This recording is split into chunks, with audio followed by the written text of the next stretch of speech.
studies, cross-sectional studies, case control studies. So you will notice that as you go up the ladder, the quality of the evidence is increasing and the risk of bias is reducing.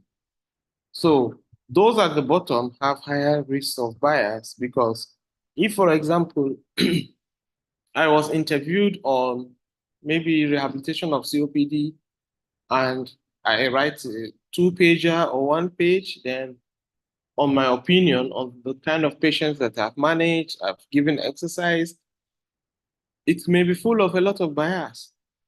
But if what I'm saying is something that has undergone maybe a randomized control trial, you know that the bias will be less because even if I'm the author or part of the authors, I'm going to stick myself to the results, the findings of my study.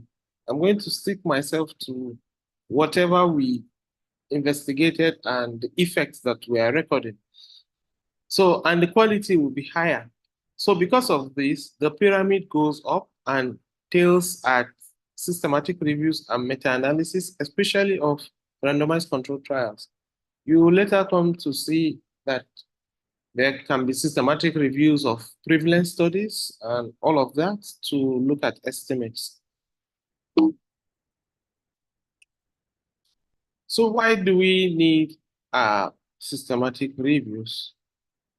Like I've stated earlier, uh, we have over 2 million articles published annually in the biomedical literature, of which health sciences is part of it. And there are over 20,000, I think at current we have over 30,000 journals, academic journals. And if you want to look at this literally, it's like having a mountain of information. Whose height can be as high as 500 meters. So you can imagine how big that is, especially now with the online resources. So, and if, for example, you're looking for evidence on the efficacy of, let's say, PNF on maybe motor control and stroke survivors, I'm not a neuro expert, but, and you need just one study out of all of these studies. And if, for example, all the neurophysiotherapists in Nigeria and Africa and the world are publishing maybe 100 papers, that's even too small, let's say 1,000 papers annually on PNF and stroke rehabilitation, then it becomes impossible for you as a clinician to want to read all these papers, digest them, and put them to practice. So what do? The best is to search for a systematic review. And the description given here is like looking for a needle in a haystack. You can see like this picture illustrating somebody searching for a needle in a big haystack of uh, hay. It becomes impossible to find if you're even lucky to find. So what do we then do? We need to have a reliable basis for making decisions and to influence future research. So because of this, we rely on authors that volunteer to conduct systematic reviews to give us this information so that we can make reliable decisions. And of course, like I've mentioned earlier, these systematic reviews have to be reliable and they have to have a transparent reporting. And another important thing for especially those of us that are students of knowledge is that it helps us to inform future research because when you read a systematic review of a topic area that you want to do a research, it shapes up to your mind. You know, okay, this direction I should go. No, this has already been done. I can't do this. So sometimes we kind of do a lot of disintegration, even though it may not be always advisable, but you say, okay, let me focus. Let me look at this in Africa only or in Nigeria only and do a review. It may not make sense. It may make sense depending on the reason why you are disintegrating to maybe a geographical location. So it's important to state that there are two types of reviews. Looking at it in a broader sense, there is a traditional review and the systematic review. Sometimes we call the traditional review narrative review, scoping review, and all of that. But the differences is that in the traditional reviews, the level of rigor is not quite high. It lacks rigor. Methodology may not be transparent. Uh, then different reviewers will reach different conclusions, and it can become out of date. Meanwhile, in a systematic review, you have a scientific rigor. It can be regularly updated, especially those of Cochrane collaboration and Campbell collaboration. We'll come to that later because it's very important for us as students of systematic reviews to know about these two authorities because the high quality reviews or systematic reviews or meta-analysis come from them. So it has to have explicit and reproducible methodology. So, and that brings me to the second part out of the 6 parts that I earlier mentioned. What do they look like? So, a systematic review, as we all know, and I've earlier stated, attempts to collect empirical evidence in a particular field. If you have a topic, you shouldn't miss out any article when conducting a systematic review. Then all the studies that you include or included in the search from the search, has to undergo critical assessment, and in the end, you obtain conclusions that summarizes the research. So a systematic review may include a meta-analysis. However, we all should know that a meta-analysis is an optional part of a systematic review. You can do your systematic review and end it with the conclusion after narratively describing your article or after using a predefined formula for quantifying the strength of or the quality of the evidence. I'll come to that later also. But a meta-analysis has to do with additional analysis of the raw data from the individual included studies and pooling of this data together in a software. The popular one is called RevMan, Review Manager. The short form is RevMan. It's freely available and it's from Cochrane. Then there is a recalculation of the effect. That's a reanalysis. But this time around, if, for example, you have 5 studies, Jibril et al., Buffer et al., Kabiru et al., all reporting on the effect of aerobic exercise training on maybe quality of life of stroke patients. Sorry, I'm just using the example of at the top of my head. And all of them use aerobic exercise training, use the normal fit approach, the frequency, intensity, duration, and all of that in time. And they measure quality of life maybe after 6 weeks.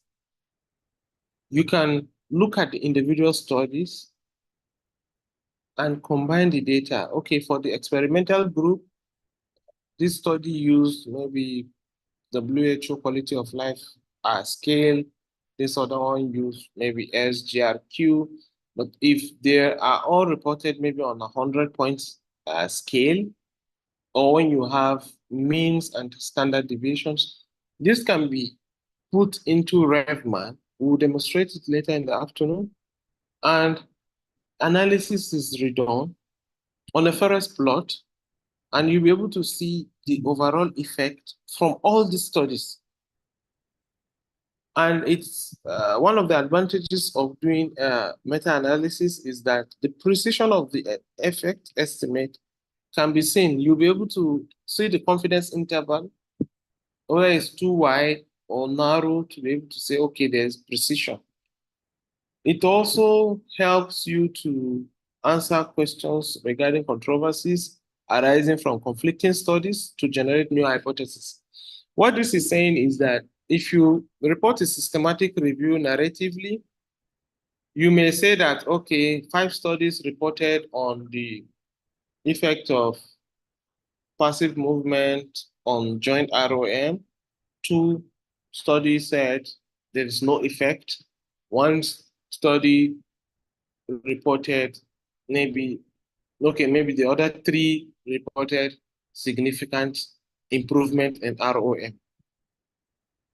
You see, there's conflicting evidence. So if you are reporting narratively, then you now start saying that, okay, of the 2 studies that said no effect, maybe they are high quality or low quality, then it becomes very confusing. But when you subject the data, if it allows, because it's not every data that is allowable to do a meta-analysis, I'll come to that. When there's a lot of heterogeneity, because there's also an heterogeneity test in meta-analysis, then when you subject this data to meta-analysis, then it becomes easier to a kind of see the estimate of the overall effect. It to combine those studies that said there's effect and those that said there's no effect, taking into consideration the number of participants in each study, the power allocated to each study, and all of that to give an overall. So the overall, with reference to the line or the point of no effect or line of no effect, you'll be able to say that, okay, on the overall, passive movement has significant effect. And this is the effect size, which can be small, moderate, or large, depending on the figure you get. And you can really make a conclusion using a meta-analysis compared to a narrative review that may have some bias in it. So if you're conducting a meta-analysis or if you've read any meta-analysis study, you will notice this kind of graph, and this is called the forest plot. We're going to demonstrate a forest plot later. But when you see this, what does it tell you? So this is my left anyway. On my left, there's intervention. On my right is comparison. So in the middle, you see a line of no effect. So this is a meta-analysis of 4 studies. You can see that the whiskers, whiskers of a cat, there is a box, these black boxes, and there is a line coming out from or from all the boxes. So this line is the confidence interval. You will see that the study at the very bottom has a very wide confidence interval. So if you take these studies individually, because the confidence interval crosses the line of no effect, you can see they are all tilting towards the intervention, meaning the intervention is favorable. However, because these lines are crossing the line of no effect, the effect or the efficacy is not significant if you are looking at the studies individually. You can say the one at the bottom has a very wide confidence interval, crossing the line of no effect. On its own, as one study, if you are reading that study, let's say that study is Jibril et al., the conclusion from that study will be that the intervention, that skill training in this case, has no significant has no significant effect in preventing over usual curriculum, in preventing drug use in school kids. Same, the second study, the one above it, even though it has a more precise result, but the confidence is still wide, but of course less than the one at the bottom, but it also crosses the line of no effect. So all these studies are reporting no effect. But when combined in a meta-analysis, if you look at the red diamond at the bottom, the red diamond is not touching the line of no effect. The meta-analysis conclusion here is that the studies, the intervention is significantly effective over usual curriculum in preventing drug use. So this is a combination, that is the red diamond is a combination of all these four studies, and you can see is on the side of the intervention, not touching the line of no effect. So this is what we look at in meta-analysis. So assuming I'm reporting all these four studies narratively, and I'm looking at their individual results, I may say that there is no effect. There's no significant effect, Casey, or there's no significant effect, blah, blah, blah. You understand? But because when you combine them, meta-analysis gives you a more precise effect. So this is a more precise effect. And you can see the diamond is not very long. So it has shrunk in a way. So the analysis takes into account all the studies, all their confidence interval, all the sample size and everything, and it gives us an effect. So based on this meta-analysis, we can recommend offering skill training to school kids to prevent drug use. This is not a typical Nigerian example, but I hope the point is understood. So it also offers a summary of the statistics and pooling of the intervention with the confidence interval as the weighted average. So this is a second example of the same, maybe a different scenario of the same topic. You can see that one study reporting that this, the second from the bottom, reporting that the standard, that's the standard care or the usual curricula was a kind of even effective, even though not significant, right? Then this second study from the top, the confidence interval is not touching the line of no effect at all. So in this study, it is clear cut showing that there is significant efficacy or significant difference for the intervention over standard care. Then the study at the bottom, that's the fourth box, black box at the bottom, the confidence interval is barely touching the line of no effect. So these are the kind of studies that you see the p-value maybe 0.051. So it's just very any little thing, it will become significant difference, but it's in contact. So, but on meta-analysis, ordinarily, when you are doing this narratively, the result appears to be what? Inconsistent. Because one is going in the direction of standard care, one is in the middle, one is significantly effective towards the intervention, one is towards the intervention, but not significantly. It doesn't, the p-value is not less than 0.05. So this is a big consistency. But when you do a meta-analysis, it brings everything together, and you can see this diamond is favoring intervention and not in contact with the line of no effect.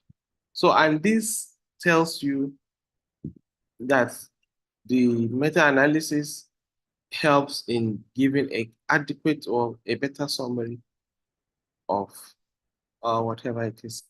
So this is another example of what meta-analysis can look like. So what I did not show in the previous examples is that the boxes can come in different sizes.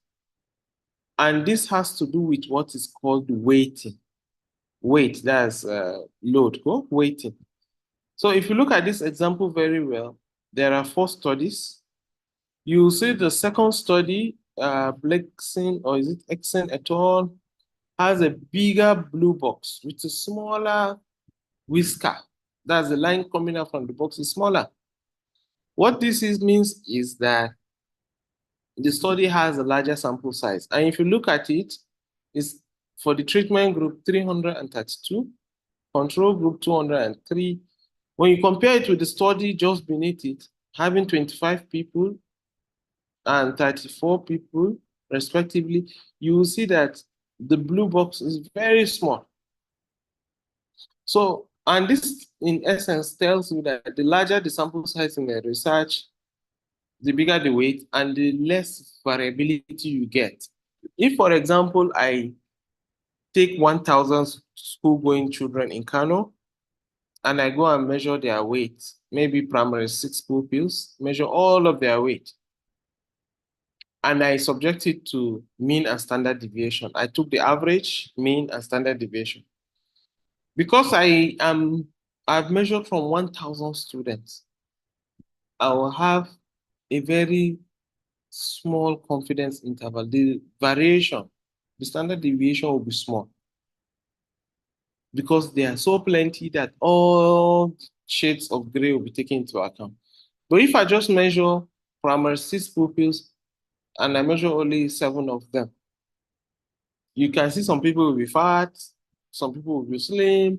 Then in the end, your average will be maybe 30 or 40 kilos, but you may get a high variation. And that is why the Grevman used in meta-analysis automatically uses also sample size, not only sample size, because it's not done proportionately, but it allocates weights depending on the input that you give to it. And you can see here, favoring the treatment, all 4, even though 3 studies, the 3 smaller studies are all not significantly different because you can see the p-value. But because this is large one, the one with more weight, less confidence interval, that's the second blue big box. Because this large one is significantly effective, favoring the treatment, I think that played a very big role in making the overall effect significantly effective, which is represented by the black diamond below. And just beside it on the right, or sorry, on the left, on the treatment area, you will see all the I square is degree of heterogeneity. You see the p-value 0.000. Then you see the z-score, which is the effect size, 3.43, which is a large effect. So the conclusion from these 4 studies is that school-based skills program helps in preventing what? Illicit drug use among kids going to school. So so that is where the blue box, what do you call it, diamond is, the black diamond. Of course, in systematic review, we also do a narrative reporting, which I've earlier alluded to. So, and we have an example here. What is the effectiveness of speed cameras in preventing road traffic collisions and related casualties? So this is a systematic review done by Pilkington and Kimra. And these are the 3 studies included, and they narrated these studies narratively, as in they reported it qualitatively or narratively, because pooling of the data was not possible. So we'll later come to tell you when it's not possible to pool data together. because you can't take two different studies using two different outcomes and say you want to lump it together and do a meta-analysis. Of course, that won't work. So for these kinds of studies, this is the table of characteristics of the included studies. They call it evidence profile or table of characteristics, rather. So there are three studies here: Christie et al., Hess et al., and PA Consulting, with different study periods, with their various designs. In the first study, mobile speed cameras used at 101 sites in this part of UK. The other one has 49 fixed cameras. Then the third study has 559 cameras, 599, sorry. And the fourth study, 12 cameras. So what were the outcome measures they measured? In one study, they looked at the rate ratio of injurious crashes at intervention and control sites. So maybe like Kano, and Kano is divided into local governments in the metropolis. Let's say you take Taraoni, Municipal, Dala, and you put the cameras. Then other local governments, you didn't put the cameras. So they compared the ratio of the injuries and injurious crashes, sorry. That's accidents that led to injuries. Then for the second study, they looked at the mean accident count per month, weighted by at the camera sites. Then the third study looked at those that were killed and seriously injured casualties and all of that. So the other looked at, so you can see that the outcome measures are a bit different. So that tells you that such studies may not be good candidates to do what? A meta-analysis. And this is how a report of narrative synthesis can look like from the study that I just gave an example of. So here you can read, says 6 studies assess the effect of fixed cameras. 4 studies assess the effect of mobile cameras. 4 studies the effect of a combination of fixed and mobile. So when you narrate, you give the references. So if, for example, down below you said 3 studies had a follow-up period of 1 year, following the introduction of cameras, 9 had follow-up period of 1 to 3 years. So all of this is what we call narrative synthesis of the result. So instead of for example, going to look for all the different studies, I can just read these results that I took a screenshot of, and you'll be able to have a generalized idea of what the studies are reporting. And you can even see a summary of the findings, all in a narrative prose format. So before we come to the end of this part, it's good to also let you know that we have what is also called the qualitative evidence synthesis. Most of us here know about qualitative studies as well as quantitative studies. Most of our research, experimental, trial, clinical trials, randomized clinical trial, cohort surveys, all we deal mainly with quantitative data. But there is also qualitative data that is also gaining ground now in our countries, in Nigeria also. And these are also subjected to systematic reviews, even though it's called qualitative evidence synthesis. And this has to do with summarizing qualitative research findings.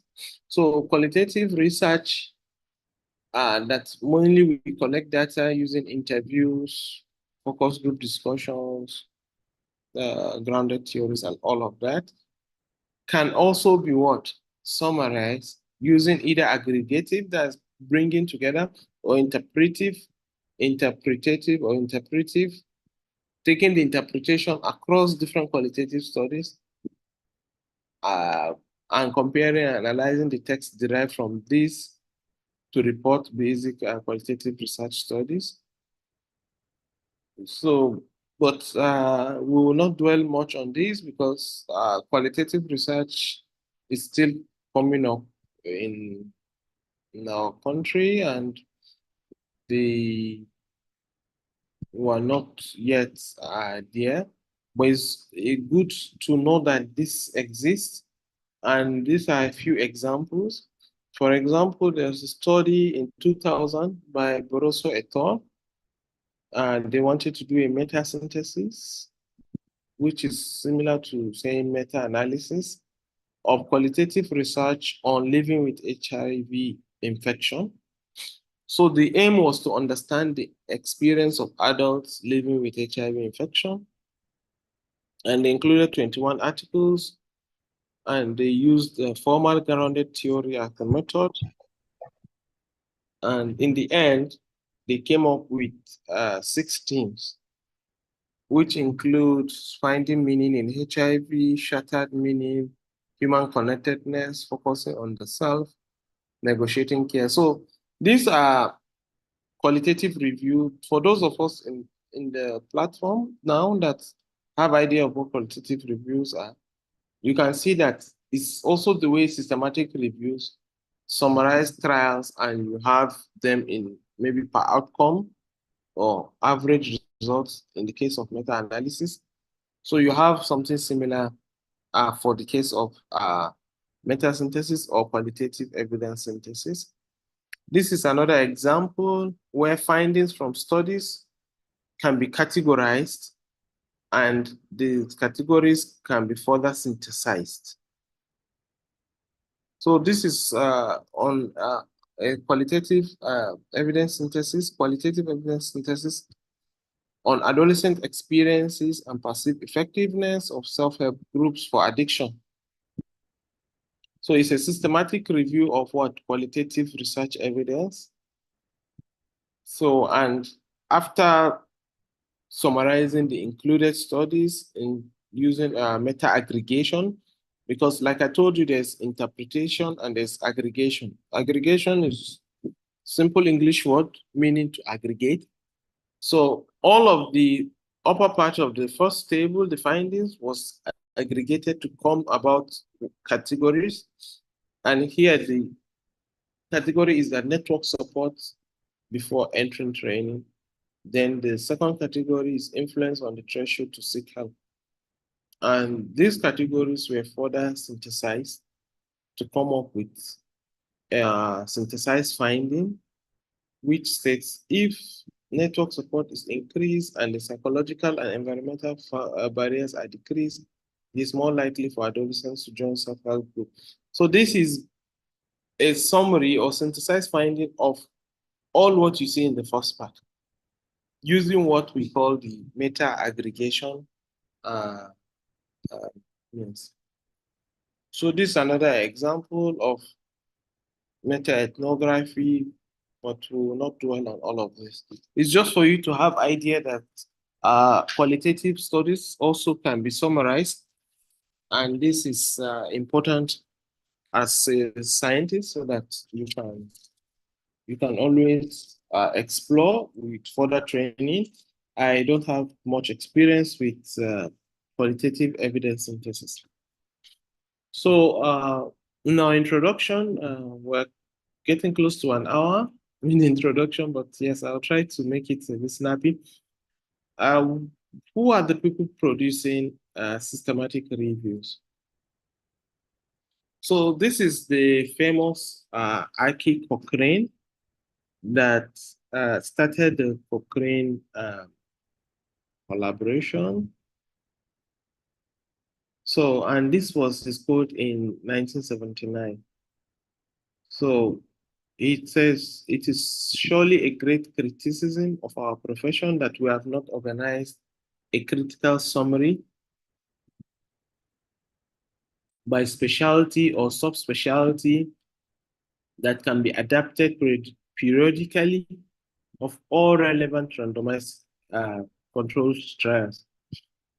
So, and because of, as a result, as a fallout of this, in 1993, the Cochrane collaboration came about. And the Cochrane collaboration is an international not-for-profit organization that aims to help people make well-informed decisions about healthcare by preparing, maintaining, and promoting the accessibility of systematic reviews of the effect of healthcare interventions. So today, as you're seated where you are, you can Google Cochrane Library and everything comes up free. In Cochrane Library, you see very important systematic reviews, some of them with meta-analysis incorporated, data of very top quality. And this is accessible free of charge. And it's as a result of the effort or benevolence of the Cochrane collaboration. And the good thing with Cochrane is these are existing in subspecialties or specialties, and they give very concrete recommendations. For example, you can't wake up today and say, I want to do a systematic review on the maybe effect of exercise training for COPD. When you look at Cochrane reviews, you may see that since 2006, Cochrane has made a final conclusion on this kind of topics. Maybe they've found strong evidence, incontrovertible evidence, and they'll say further reviews on these topics are no longer warranted or no longer necessary. Maybe later we'll go on Cochrane library to take search of a few examples. So Cochrane is the Cochrane collaboration has a steering group in the middle. There are Cochrane centers. I've personally been to the one in Barcelona for training for 3 months. There's one in South Africa. I think one is coming up in Calabar. Then you have them scattered around where people are trained or where they carry out Cochrane reviews. Then you have the review groups.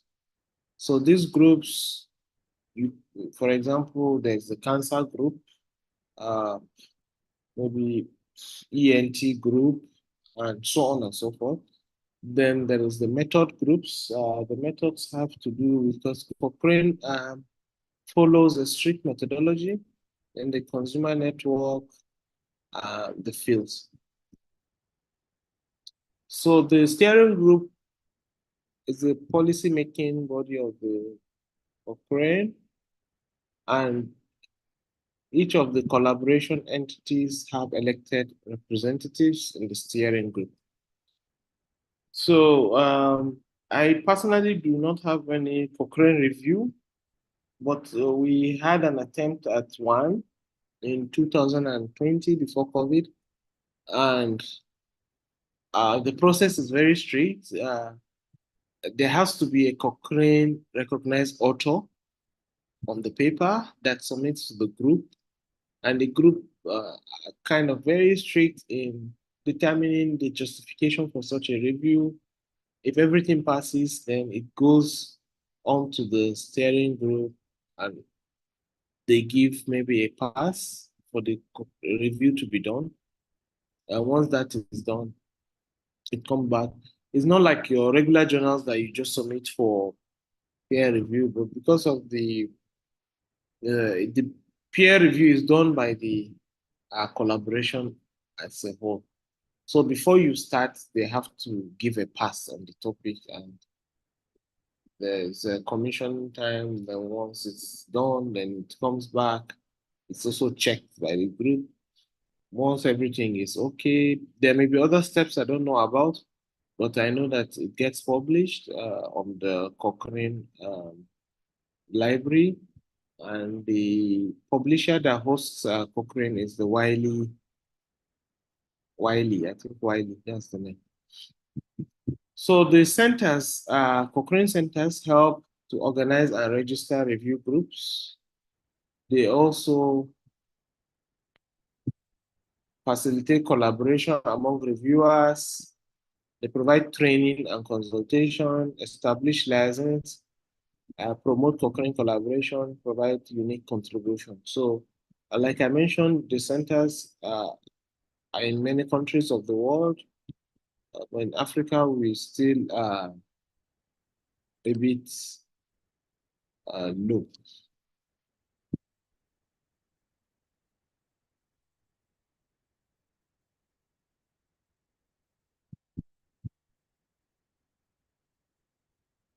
So I saw a question, and that's what I'm a bit quiet. Yes, I don't. We are not paying for Cochrane. It's not for profit. So, but it's a very difficult thing to. I think the first step you can take is to download a Cochrane review and see what it takes. Normally, when we do our individual reviews, we do our search by ourselves, may not be regulars, but in Cochrane, you need an information specialist, and it's a very tough nut to crack, and especially in getting your topics allowable, because the global policy on so many interventions, drugs, and all of that I rely on Cochrane reviews.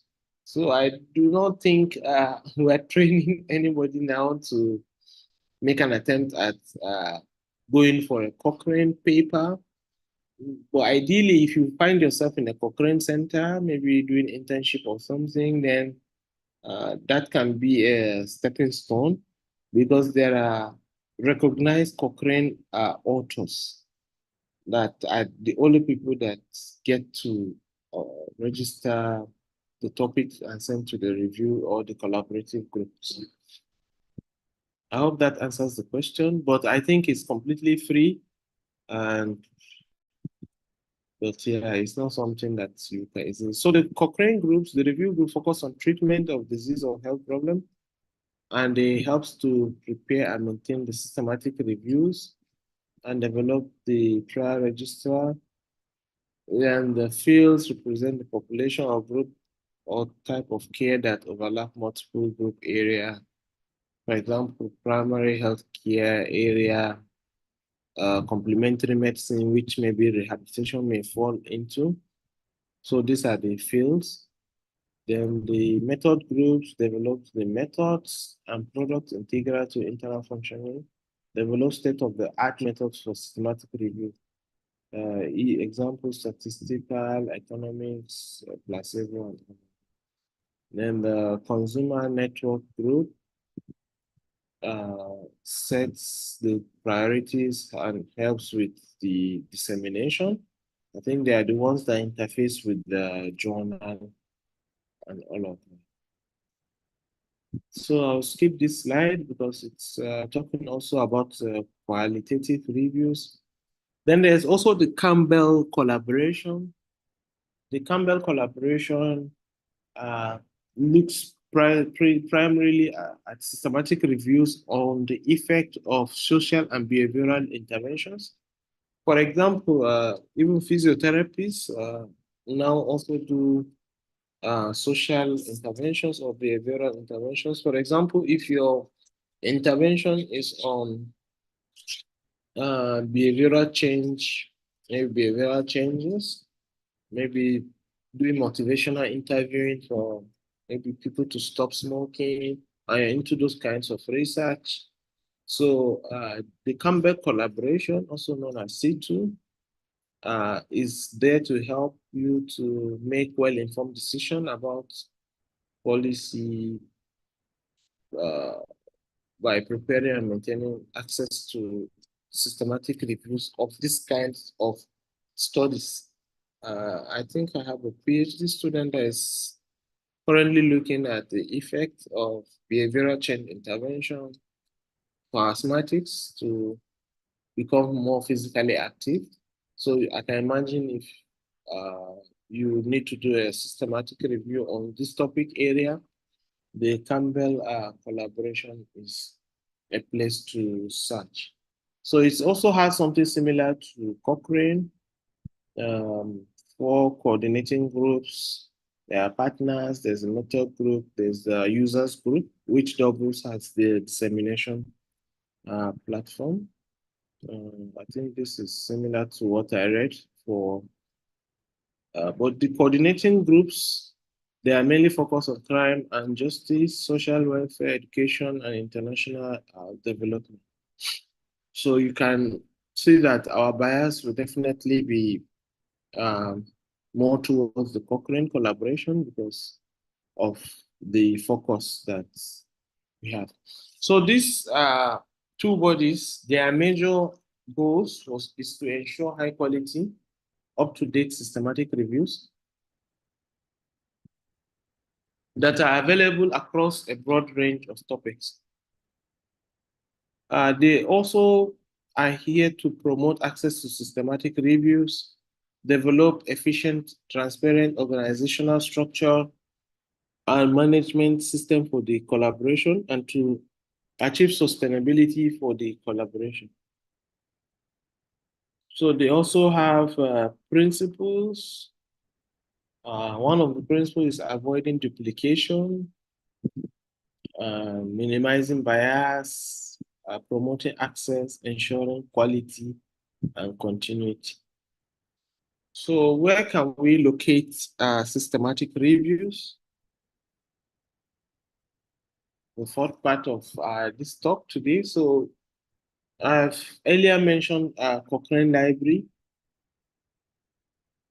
So we also have database of systematic reviews, database of abstracts. You can also look at control trials registrars. Sometimes they include reviews, database of methodology reviews, methodology register, and all of this.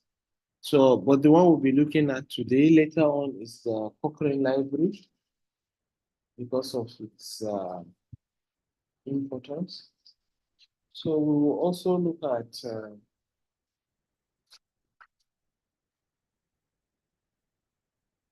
okay, let me see.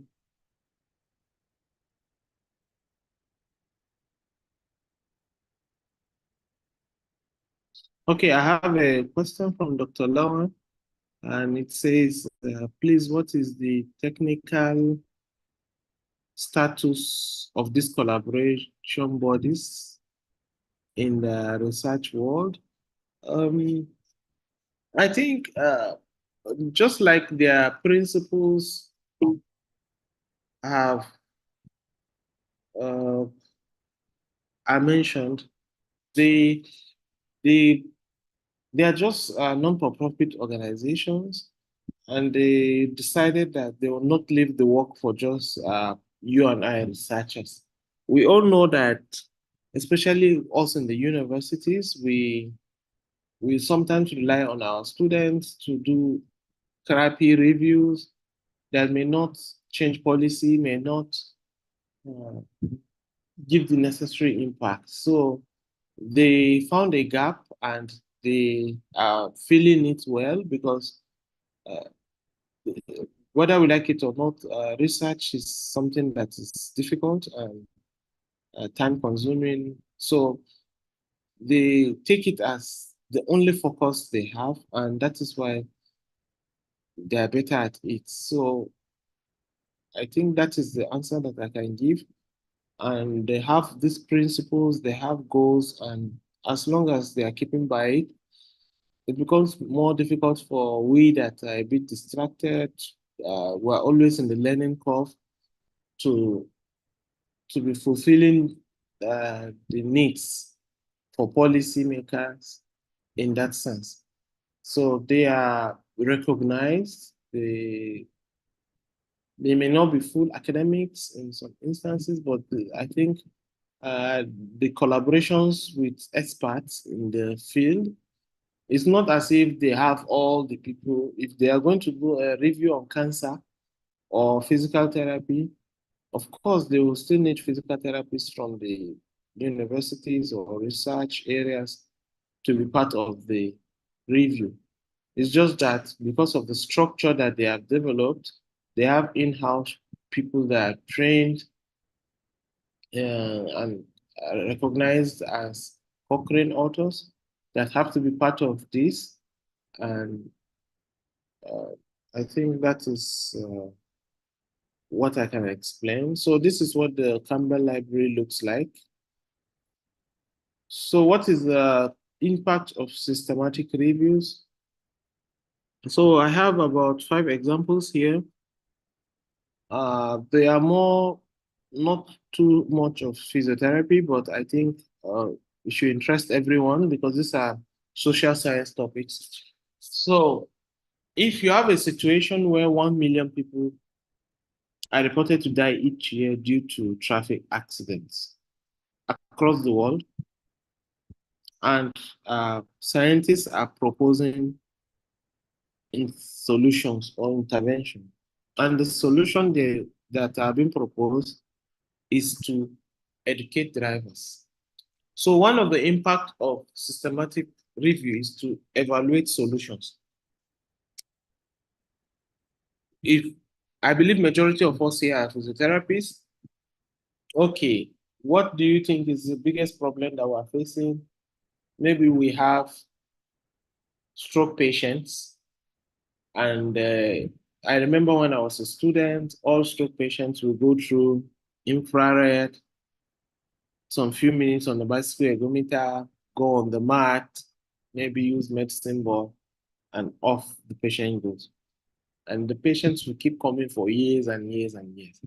But I believe all that is changing with those of us in neuro, introduction of maybe more of tax-oriented interventions and tax training and all of that. So you have a situation and there is a solution that people are providing, then you need to what? Evaluate such solution. So with the example of the stroke, then our complaint may be that stroke patients don't recover in physiotherapy as maybe the hospitals will want it or the families will want it.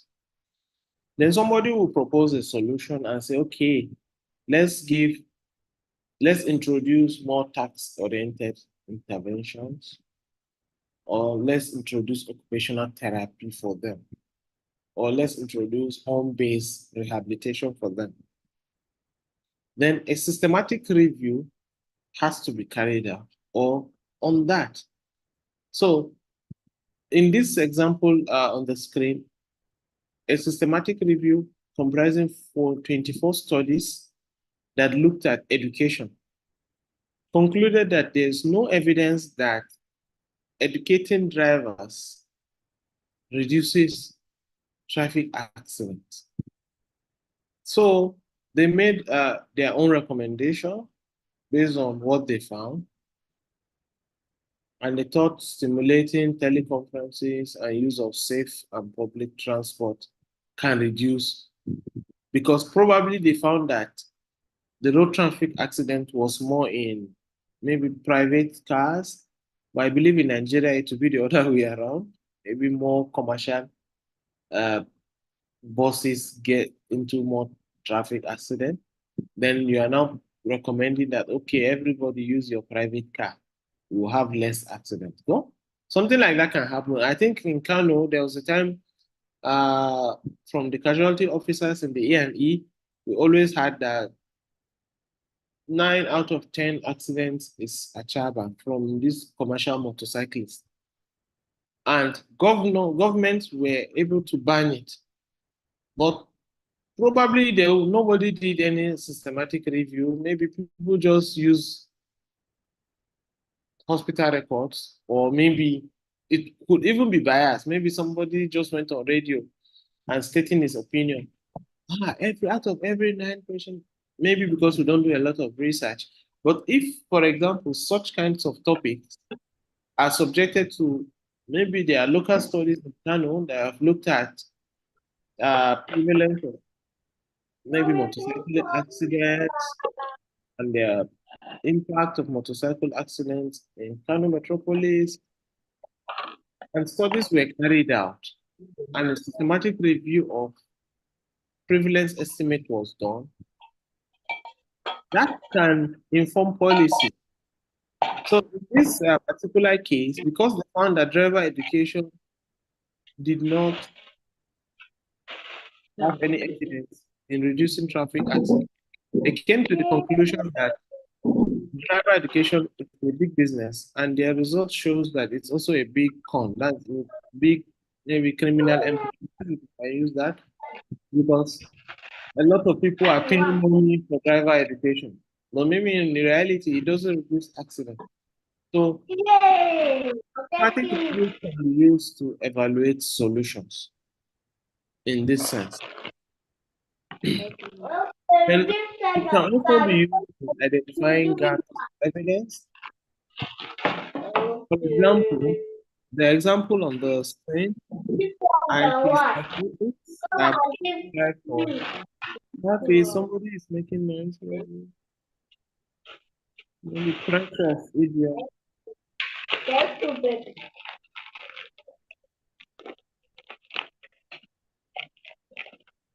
Happy, can you kindly mute Precious?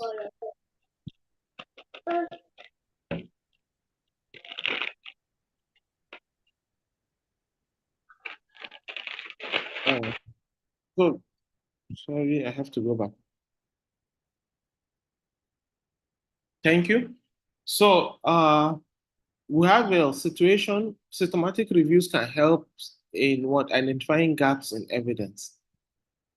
The situation is antipsychotics as prescribed for pregnant women with psychotic disease. As subscribed, sorry, for pregnant women with. So the systematic review, upon systematic review, no literature was found on the adverse effect on antipsychotics of the mother, on the mother, sorry, or the development of the unborn baby. And the reason that maybe they didn't find any literature, maybe because RCTs with pregnant women may be considered unethical because it may affect the unborn child. And medical referrals are usually based on habits and opinion. So they made a recommendation that research on the effect of antipsychotics in pregnant women is necessary. You may not have to do an RCT, but you can still do maybe a cohort study or cross-sectional study and see. And the fallout of the study is that the continued use of antipsychotic drugs in women during pregnancy and lactation without sound evidence raises clinical and ethical concerns. So another example I can give here may be um, some physiotherapists go to ICU, and I'm sure you almost get no ethical approval to conduct any trial for ICU patients. Bayan ciki ba baka ci ba? And Allah probably ba shi da. Ko da zai na tauna. you are going to the ICU and you see maybe your senior colleague in the past giving some maneuver, maybe chest physiotherapy for every ICU patient. It may not be appropriate to do RCT for ICU patients. But if the effects are still not known and nobody is taking inventory of the survival rate in the ICU, then sometimes you may have to recommend for studies to provide evidence because the lack of evidence for practice is also a problem. So one of the ways to do this is actually to commission a systematic review to get these kinds of evidence. So this is another example. A systematic review can help to identify solutions that cause harm. The example here is that in one of the public schools in America, they identify children with risk of future criminal behaviors, and they take them to tour adult prisons, maybe when they go and see how people are in the prison. maybe to discourage them from becoming criminals in the future. And when a systematic review was considered, they found that it does not only deter crime in the student, it actually even leads them to doing more offending behaviors. So these recommendations can go to government and so on. The reason why I'm bringing up these examples, they may not be Nigerian based, is so that we broaden our thinking on what systematic reviews actually can do to our practice, to policy. It can change entirely how you view even your or certain aspect of your profession. You may be carrying out your treatment day in, day out for your patients, and there's actually no evidence, or the evidence is upside down. You are going against all the evidence, and you may be thinking you are doing what is right or not. So definitely you have to, if you are not having the expertise to contribute to systematic review, then you have to allow yourself to be somebody that is a consumer of systematic review.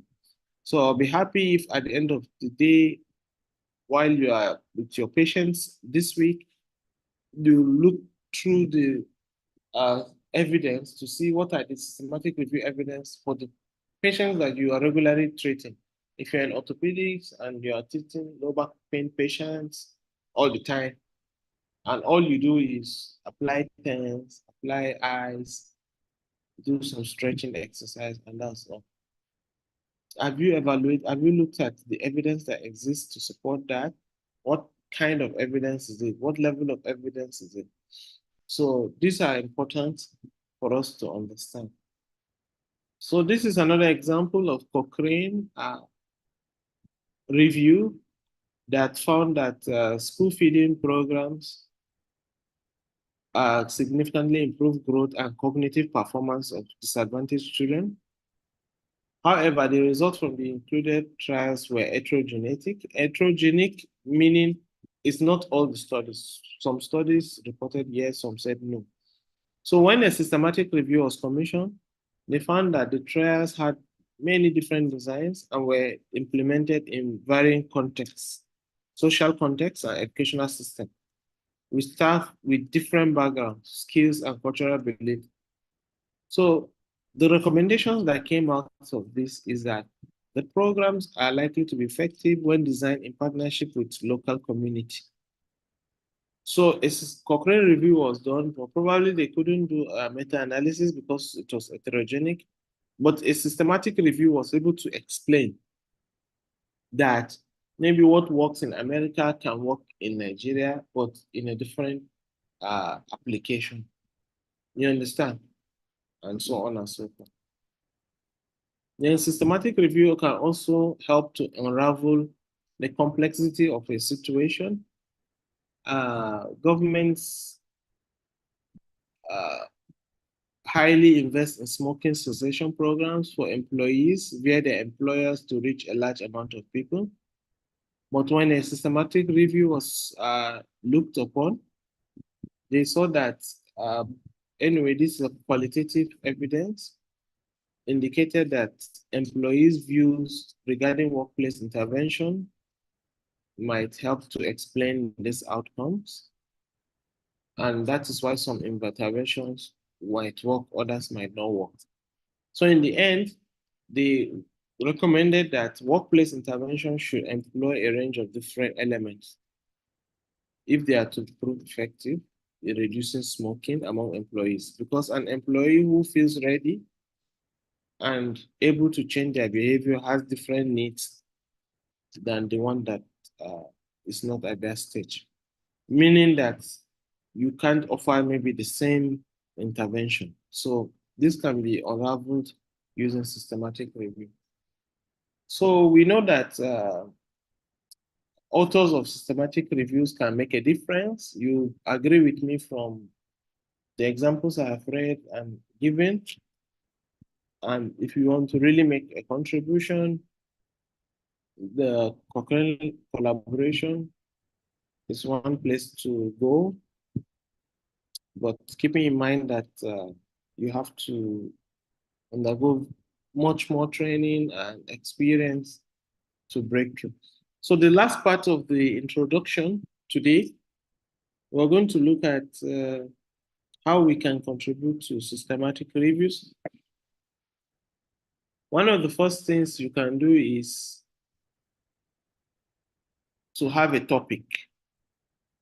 And for you to have a topic, you have to make your topic in form of a question.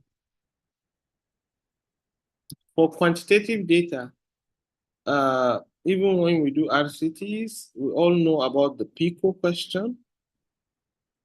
While for qualitative, there is the SPICE.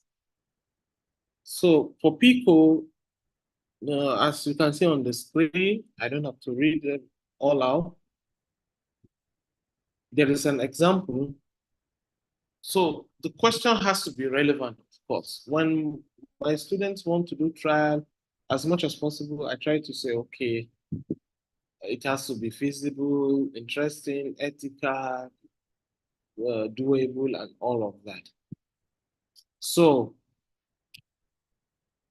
the PICO example here says, does providing information at school have a preventive effect on the use of drugs in high school students compared to sanctions when someone is caught using drugs? So you have students that maybe they are taking illicit drugs, and you want to see how to deal with these kinds of students. You're a scientist.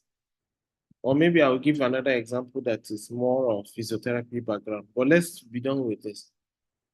So providing information, maybe you tell them if you smoke this, maybe through a flyer or something.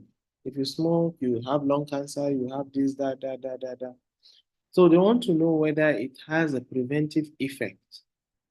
So providing the information before the students, maybe at year one, before they started the school, you all call them, give them information, give them flyer, write it on their notebooks and all of that. Don't smoke, it's not good for your health, blah, blah, blah. Does it, don't use illicit drugs. Does it have a preventive effect on the use of drugs in high school students compared to sanctions? So you compare those ones you give information, then compare it with sanction when somebody is caught using drugs. Which do you think has a better preventive effect? So the PICO can be identified. If providing information is your intervention, use of drugs naturally is the outcome. High school students population, sanction when caught using is a control. So if I may give an example with something on physiotherapy, we can say, does maybe aerobic exercise training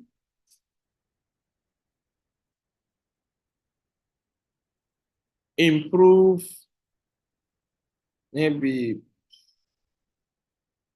muscular function compared to usual care among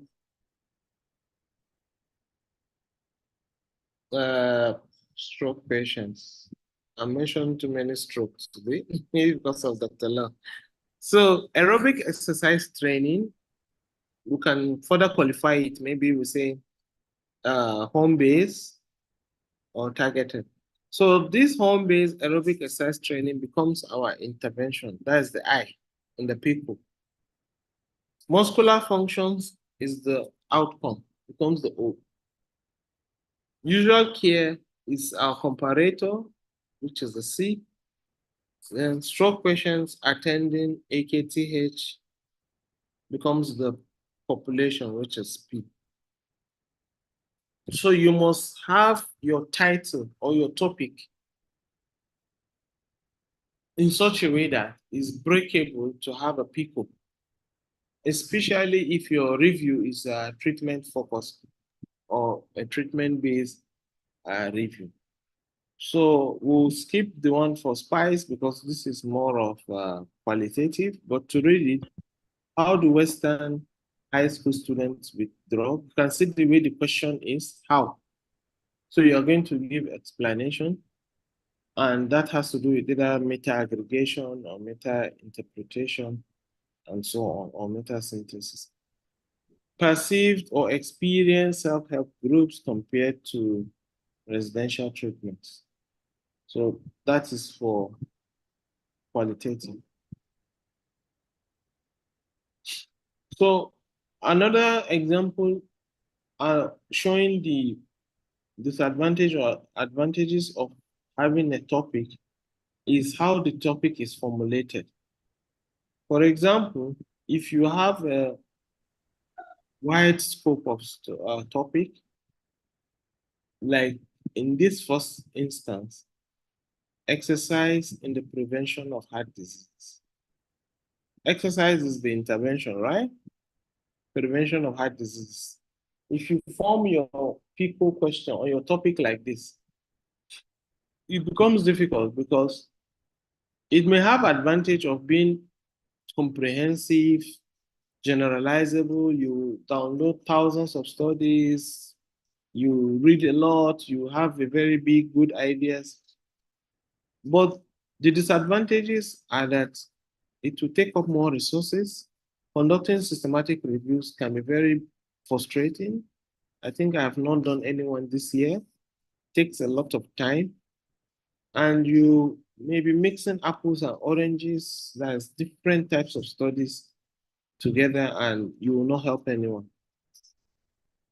But if you do a narrow topic, for example, does structured exercise training prescription offered during outpatient clinics decreases the risk of chronic heart disease in hypertensive patients compared to standard approach? You can see this is more narrowed. This is more straightforward systematic review. The advantages is that it is very manageable for the review team and will be easy to read. Disadvantages may be the evidence may be sparse. You may not be able to generalize your findings. And the choice of scope is usually biased by the authors. So a review must have a review team. So you need more than one person because if you are alone doing a review, there'll be a lot of errors that you will not see. So it's a teamwork. We encourage masters, PhD students to do systematic reviews, but the reality is you need a team of individuals all committed. Otherwise, the review will come out and it will not serve the purpose that it's supposed to serve. So more than one person helps in detecting errors during screening, during data extraction. It helps in reducing risk of bias. And who should be in this team? You need an expert in the topic area. If, for example, you are doing a review on heart failure, ideally you should have somebody that's an expert so that when you are formulating your PICO questions or your review objectives, you will not be carried away and taking something. So ideally, I can recommend you have a cardiologist on the team. If the team is physio-based, you need physiotherapists with experience in managing such conditions and so on. Then equally important, you need somebody with expertise in systematic review methodology. Most of the reviews that form part of the guidelines for international organizations like ERS, they have their in-house methodologists and they help in ensuring the quality of the review. Then in sometimes the users, either clinicians or patients, are also incorporated in the review. For example, you want to do a review for managing on the management of maybe rehabilitation for stroke patients, and you want to decide on the outcomes. I believe if you include a patient with stroke, he will tell you those outcomes that are patient important.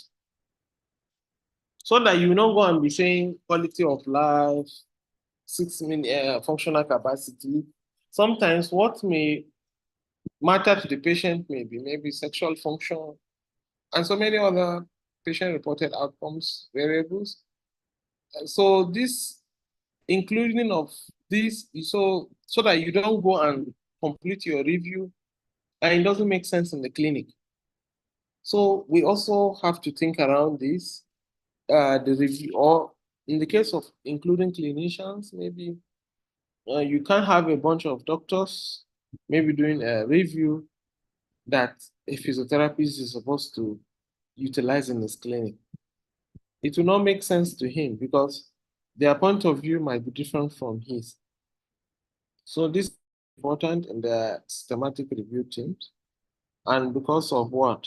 The questions that are important to people, the outcomes that are important to those affected, accessibility to people making decisions, and variability in the population.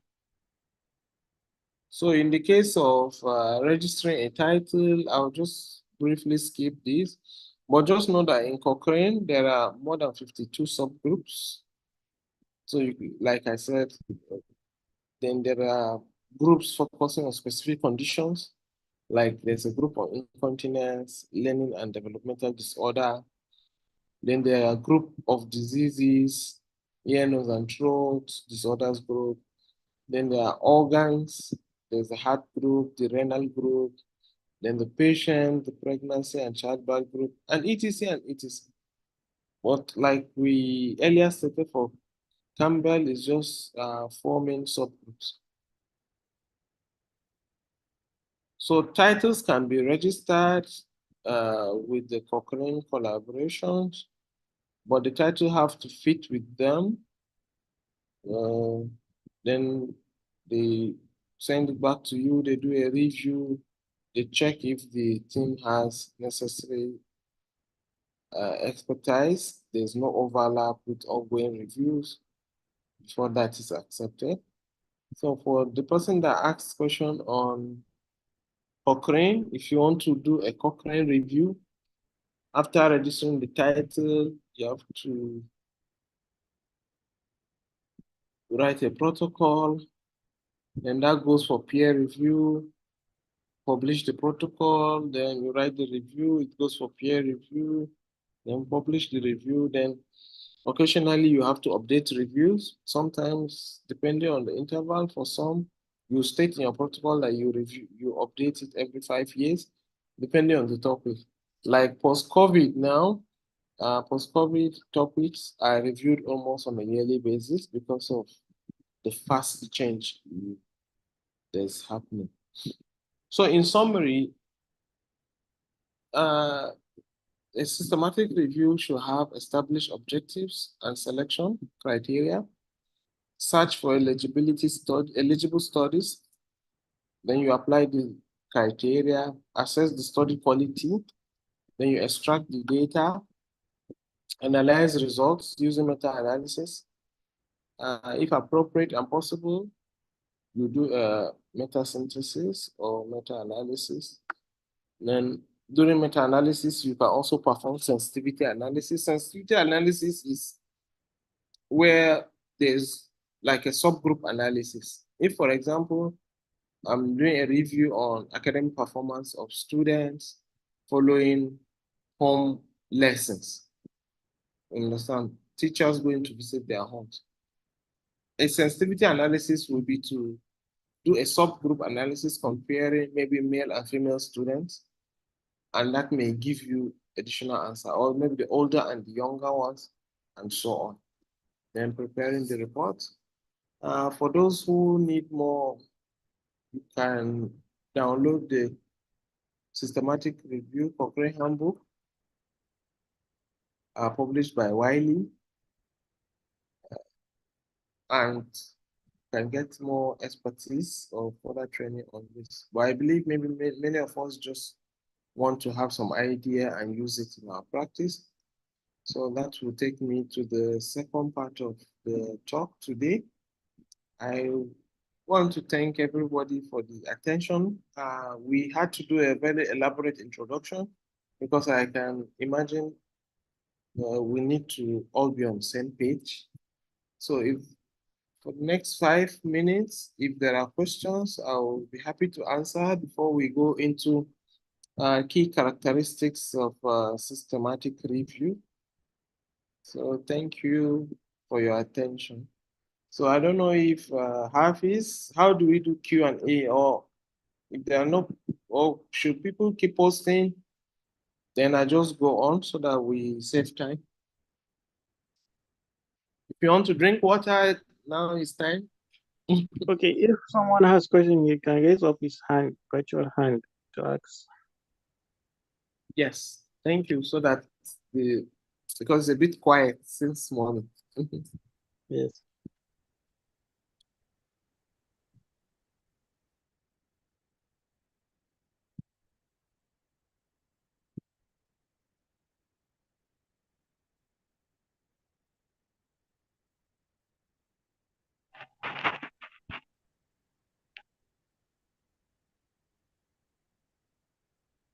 Okay, since there are no questions,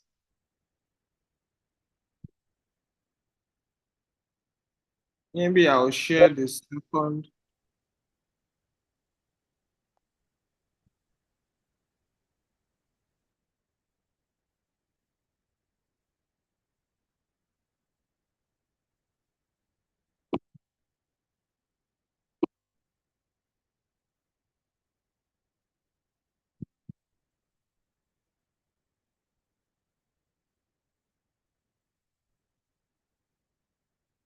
All right, I'll share the second slide, then we go through it. This is a bit shorter before we come to a more interactive session, but I believe that I've communicated. I hope I've not said so many things that are not clear.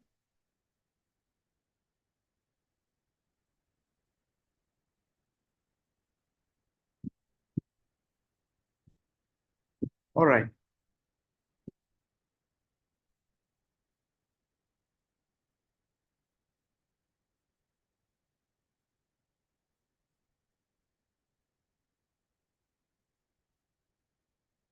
All right, thank you. So, okay, there's a question. There's one question in the chat box. Please, I'd also okay, thank you, sir. Dr. Lawan. Normally when you are doing a protocol for a systematic review, you will only preempt. You can't be sure that you will do a meta-analysis. So in your protocol, which is publishable, you can make a sentence like this and say, if data allows, a meta-analysis will be carried out using Rev 5.4, using standardized mean difference on this, and this. So when you now do your systematic review and possibly the data does not allow chicken, and then you don't have to bother yourself. So, but when you're writing a protocol, you say, okay, it's possible the data may allow. Because if you do a search, like one of the reviews we once did, after searching, we only found 2 papers, only 2 studies. And we had to do the review with 2 studies, and they were a bit heterogeneous, so we couldn't even combine them on a meta-analysis. But when we wrote our what do you call it? Our protocol, we actually thought we were going to have a lot of studies I think it was on physical activity for improving sleep among adolescents. So we could only use 2 studies and we reported them narratively. And that was the end of the review. So we couldn't do a meta-analysis. But when you look at Prospero, you see that we actually planned to do a meta-analysis. So usually you can't know, but you plan for it depending on the objectives of your review. You plan to do it, then if you don't find enough data that is possible to do it, then you let it go. So I will come back to the second aspect. I believe we all have some idea on systematic reviews. So let's look at key characteristics of systematic review. So a clearly stated set of objectives with predefined eligibility criteria for the studies is very important in a systematic review. Then you need an explicit and reproducible methodology. I think I've mentioned this before because when you publish a systematic review, you have to put everything out. So it has to be very clear. The methodology has to be straightforward and also reproducible. Somebody else can come and reproduce it. Then there has to be a well-defined systematic search that attempts to identify all studies that will meet eligibility criteria. And in this instance, if you do a systematic review and you use only one database, then people will question your systematic review. Then if you are doing a study, like when we did a systematic review protocol on neck pain in Africa, you must include databases of African studies like AJOL and do a lot of hand search of gray literature that are not online to form part of your review. Because you can't say you want to do a study in Africa, a review of African-based studies, and you're going to search America. You will not have the. So the attempt at identifying all relevant studies that meet your eligibility criteria must be rational and stated. Then there has to be an assessment of methodological quality of the findings of the included studies. Then lastly, a systematic extraction and presentation of the characteristics and findings in the included study has to be done. So what are the key characteristics of a review? It must answer a specific question. So most of us, when we learned research, we didn't have the approach of learning research from the asking of questions. We just know study questions, what is. So sometimes when you even see people that ordinarily you assume they have good knowledge of research and ask them to mention their specific research questions, I believe, you believe me, can also be very tricky. I myself, 2 years ago, went for a course and the convener asked us to write out our research topics, questions, sorry. And it was very difficult. He was able to puncture the questions we wrote easily. So there has to be answers to specific questions for every review. Otherwise, then there's a problem. Then the review must aim to identify and include all studies. I've mentioned these, pre-planned methods. Then it may include meta-analysis. I think this is related to this question that was initially asked, or a narrative form of analysis. It also has to help practitioners and the target group make decisions about appropriate programs, therapy. So your review must have significance to the target group that can make decisions about appropriate care. You come say you want to do a review on efficacy of shortwave diatemy versus maybe infrared. It has to be done in such a way that the people, the end users, will be able to see merit in your review and apply it. Then sometimes your review can help to reveal new evidence, help decision makers, provide reliable evidence, to aid decision making. So the first thing is the title of the review.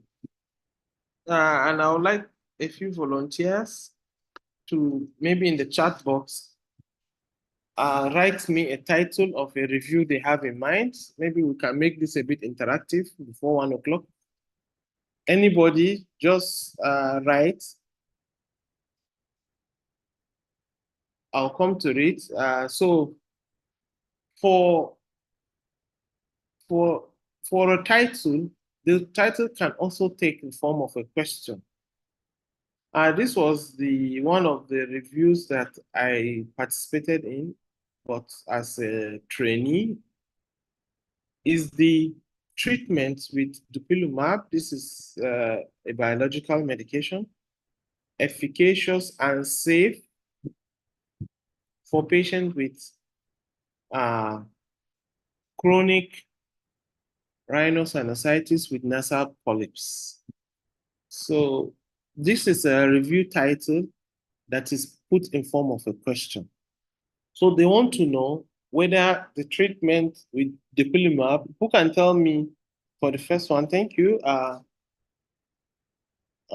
Okay, Nasir, I think I've seen your topic, but this is an example of a broad topic, physical inactivity and non-communicable disease. So when you want to do a review on this kind of topic, you will spend the whole year and you may not have a desired result because it's a bit broad.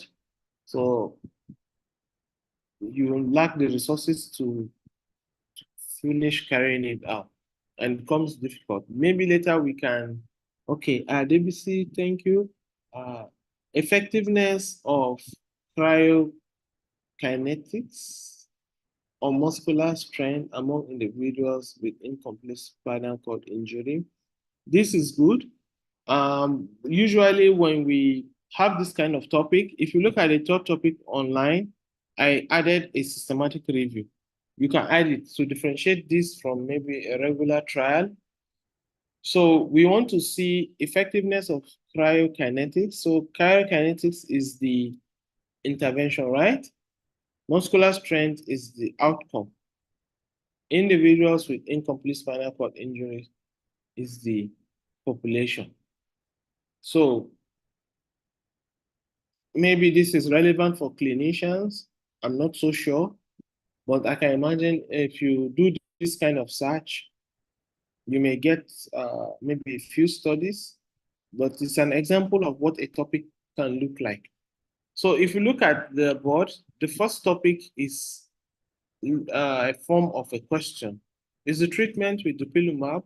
Dupilumab is the intervention, it's a drug, efficacious and safe for patients with chronic rhinosinusitis with nasal polyps. So the outcome is the what? Efficacy. That's in this case, the outcome is not clearly written. Both safety and efficacy is the outcome. Efficacy in terms of maybe the reduction in the number of nasal polyps, improved symptoms, are all outcomes. You can say in the case of the first question, all these are not clearly stated. Then if you look at the second example, systematic review on long-term adverse effects of inhaled corticosteroids in the treatment of COPD. Inhaled corticosteroids is the intervention. Adverse effects is the outcome. Treatment of COPD patients are the population. So, and this can help you to further understand that you don't have to really say everything with all the PICO showing. The PICOs can be inferred. And at least if you see these two titles, especially the two below, you know these are systematic reviews. One, the topic starts with systematic review on, and the other one, the systematic review is put after a colon at the end. The third one, evidence for aerobic exercise training, which is the intervention, on autonomic function, which is the outcome in patients with chronic respiratory disease. So almost often you see that the comparator is not always stated. I think this is for linguistic purposes.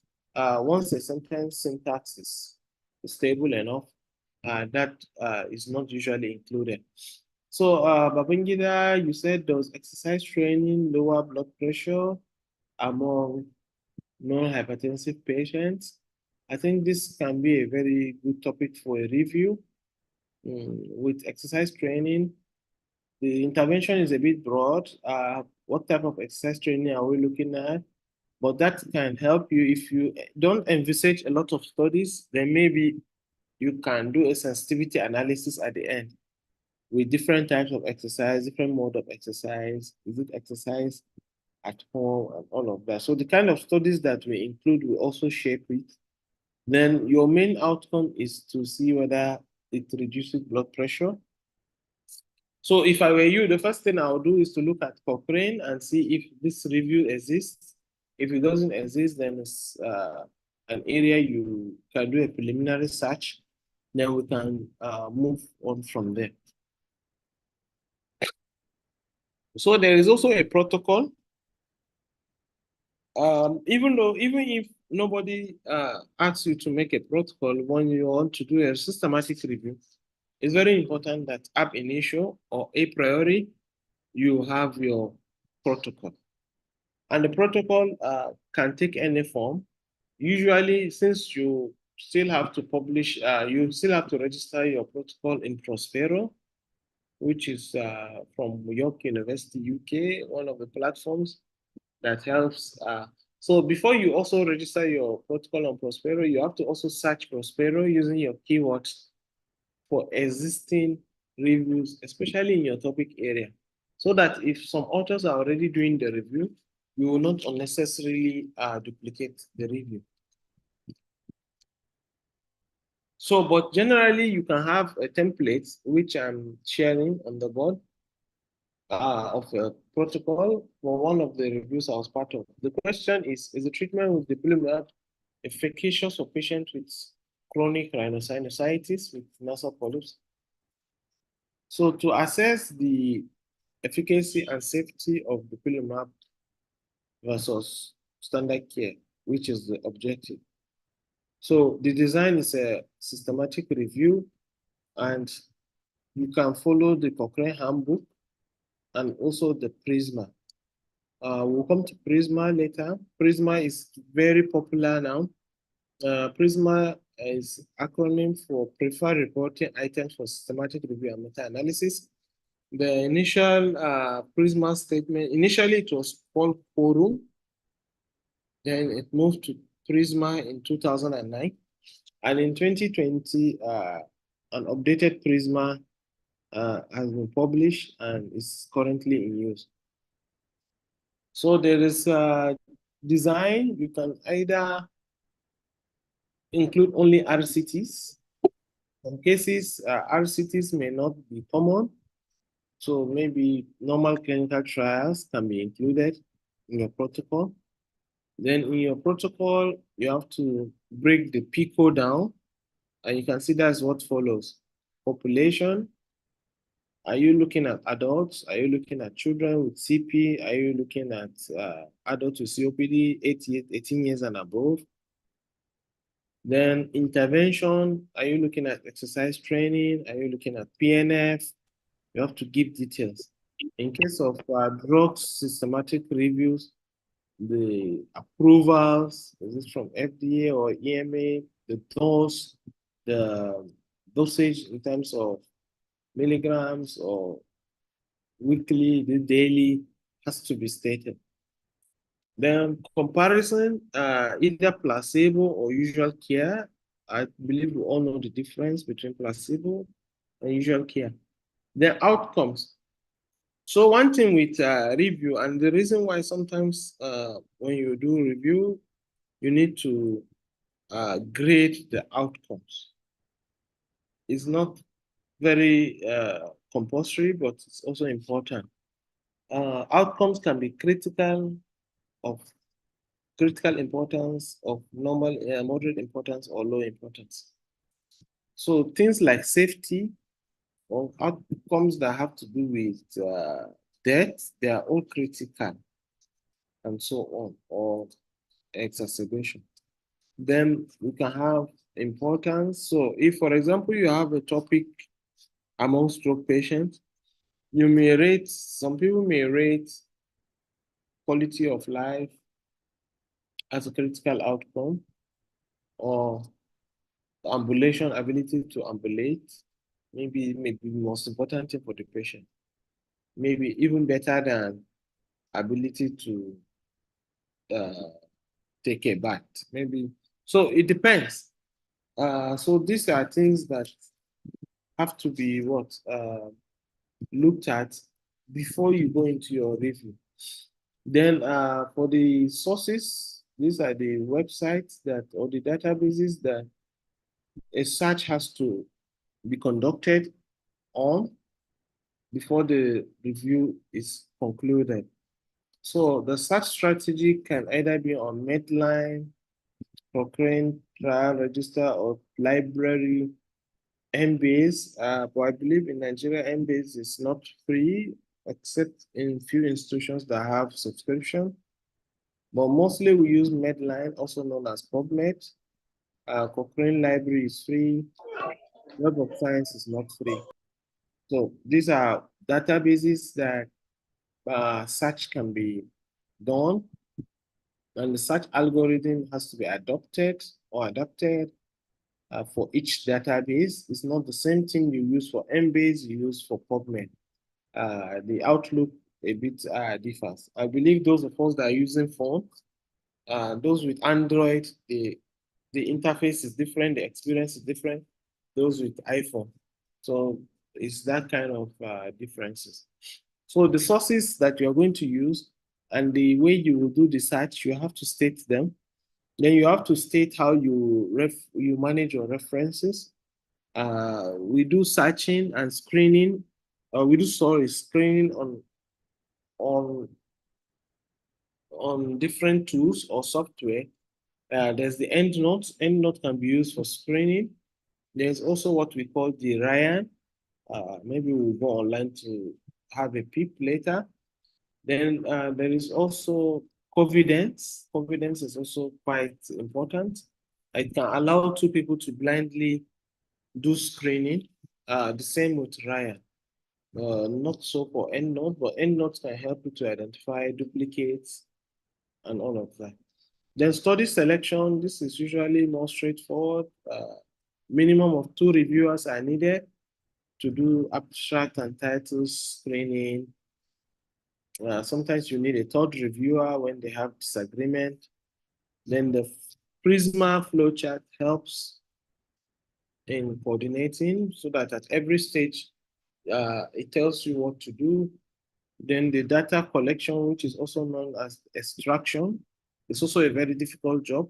Usually we don't do blind data extraction. You don't have 2 people doing it. Rather, you can have one person does it, then a second person will check to see if there are errors or mistakes. So you have to also state how you will assess the methodological quality of the studies, which is also known as the risk of bias. And one of the popular tools available is the Cochrane made ROB, that's Cochrane Risk of Bias 2. And there is now a ROB2. There's a revised one, that's the ROB2. All these are freely available. I will show you, I will project them later. So usually like the ROB is used for only RCTs.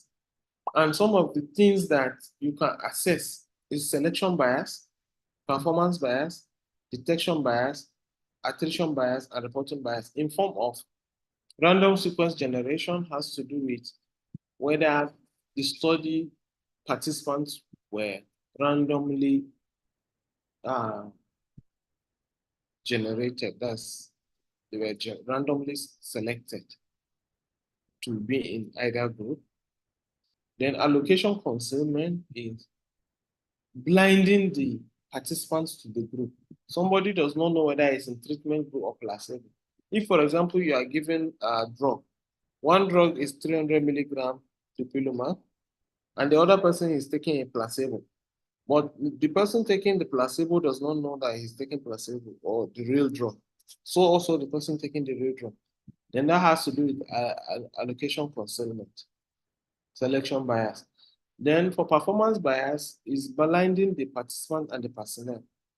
If you don't know which group you belong to, because if, for example, because sometimes people have sympathy for researchers and you read in the study, if the study does not blind, then you can't give a score for that. You can't take a low risk of bias for that.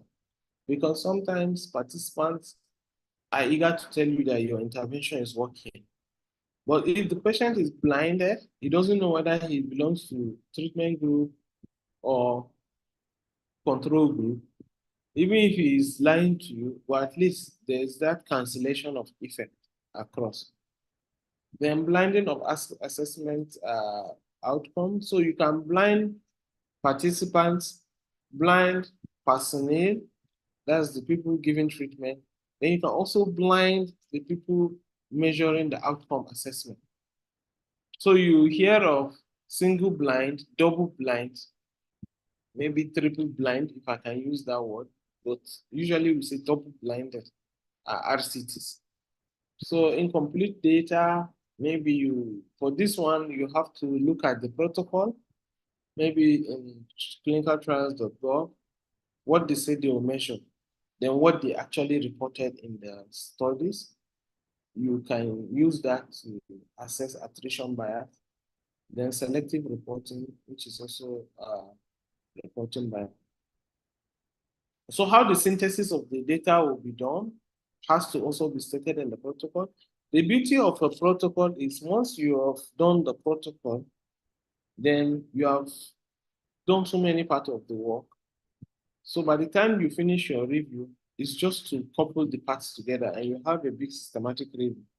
And a typical systematic review is a very big manuscript, some as much as 30 pages. So it's a lot of work, and we don't encourage one person to set out to do a review, unless maybe for study purposes. So this is one of our protocol that we published sometimes this year or last year, I can't remember. Okay, last year in BMJ Open. So ordinarily we would have done a protocol and keep it in one corner. But because journals also publish protocols, so it's a very good avenue to also get more publications. You describe what you want to do, and you give a short discussion after the methodology. No results, no conclusion yet. So, and it's allowable. The review is currently ongoing. So this is also possible. Then for search strategy, we are going to demonstrate search later in the afternoon. But most times we have the wrong idea of search strategy. It's a very big work. Sometimes it takes months to conclude search. If I'm to give you in naira times, I'm one of the fellows participating in one ERS guideline, European Respiratory Society guideline. And when we were to do our systematic review for the guideline, we had to hire a librarian from Germany to build up our search, to conduct the search strategy, accessing the websites and the databases and all of that. And the budget for that is 3,000 euros. So the librarian was paid 3,000 euros to just come up with the synonyms after interacting, of course, with the experts, then building the search and searching the databases and downloading the reference for us to upload, to export to Covidence. And that cost 3,000 euros. That 3,000 euros is close to 5 million. I'm sure some of us, this is our annual salary. So you can see that it's not a small job. So once you just do anyhow search, you miss a lot of studies. For example, this is a search on that topic. And the funny thing with this topic is after all this searching, 15,000 articles, 150,000, depending on the keyword, in the end, only one study was eligible. And the meta-analysis was done using that one study. So in Cochrane, especially when the drug companies want evidence for their drug, and they sponsor our RCT, and then Cochrane is to be done on that. It's also possible to have just one study undergoing a meta-analysis to test the effect. And you'll see that later. So search is a big business. It's something that is, for you to be well done, you need information specialists. This is an example of our kind of search. This is from one of our reviews. You can see we just search very few keywords. And here we are on PubMed and Cochrane Library. But like I mentioned earlier, it can really be, it's a work that can be done months and months, or at least a month, if you really want to do the right thing for the big reviews, especially for the Cochrane reviews. There has to be evidence for that. So one of the key characteristics of current systematic reviews is using the PRISMA checklist. And like I said, the initial PRISMA, using the name PRISMA, was published in 2009. And in 2021, the PRISMA 2020 statement was published. So the PRISMA is a 27-item checklist, which is expanded from the 2021. I think that one was 22 or so, or 23, I'm not sure. And also the flow diagrams was also updated. So since we are making this presentation now in 2024, we'll focus mainly on the PRISMA 2020. This is what the flow chart for the PRISMA 2009 looks like. Sorry, this is a mistake, it's not 2019. And now this is what the current PRISMA 2020 flow chart looks like. So it comprises of identifying studies, screening the studies, and including the studies. This is just the PRISMA flowchart, but there's the PRISMA checklist that if you follow it judiciously, the 27 items, you'll be able to do your review perfectly. It talks about everything in a review, from the title, the objectives, how to write your background, what are the components of the background, the methods, everything is on PRISMA. And this is a flowchart that has to accompany your review, because once you do a search in different databases, you have to report the number of hits or records that came out, and at what point when you screen or when you duplicate, what is left, down to the included studies that you are going to use for your review. Then another characteristic is the summary of results of included studies. So usually this is done in a table with all the writings and all of that. Then there's also assessment of risk of bias. So for each study, like now we have the ROB tool, you have the Robbins for the non-randomized studies, then you have the Newcastle Ottawa scale for cohort studies, and all of that. So all of these are tools that you ask specific questions, then you check the paper that's included, whether the paper fulfill that. Then in the end, you grade.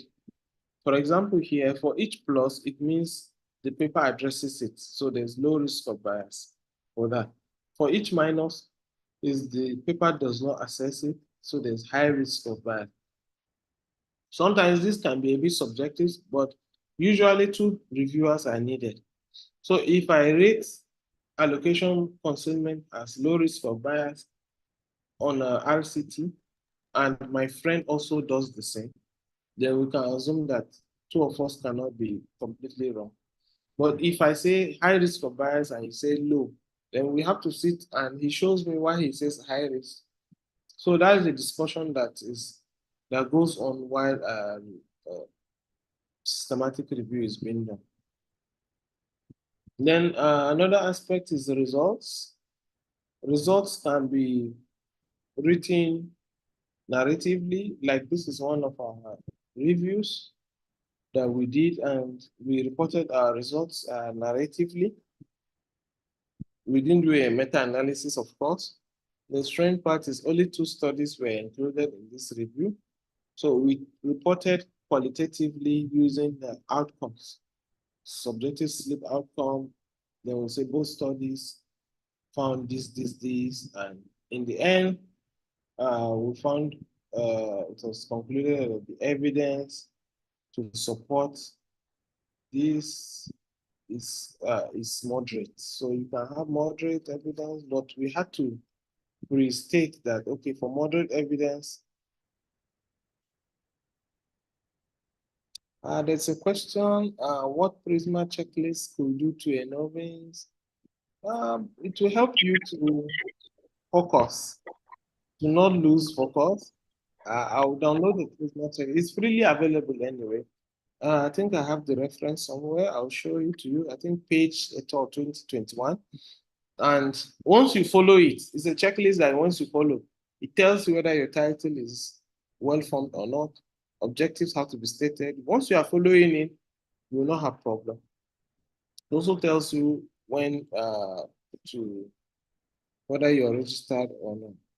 So this is a narrative way of qualitative synthesis of the result of RCT. Then you can have a meta-analysis.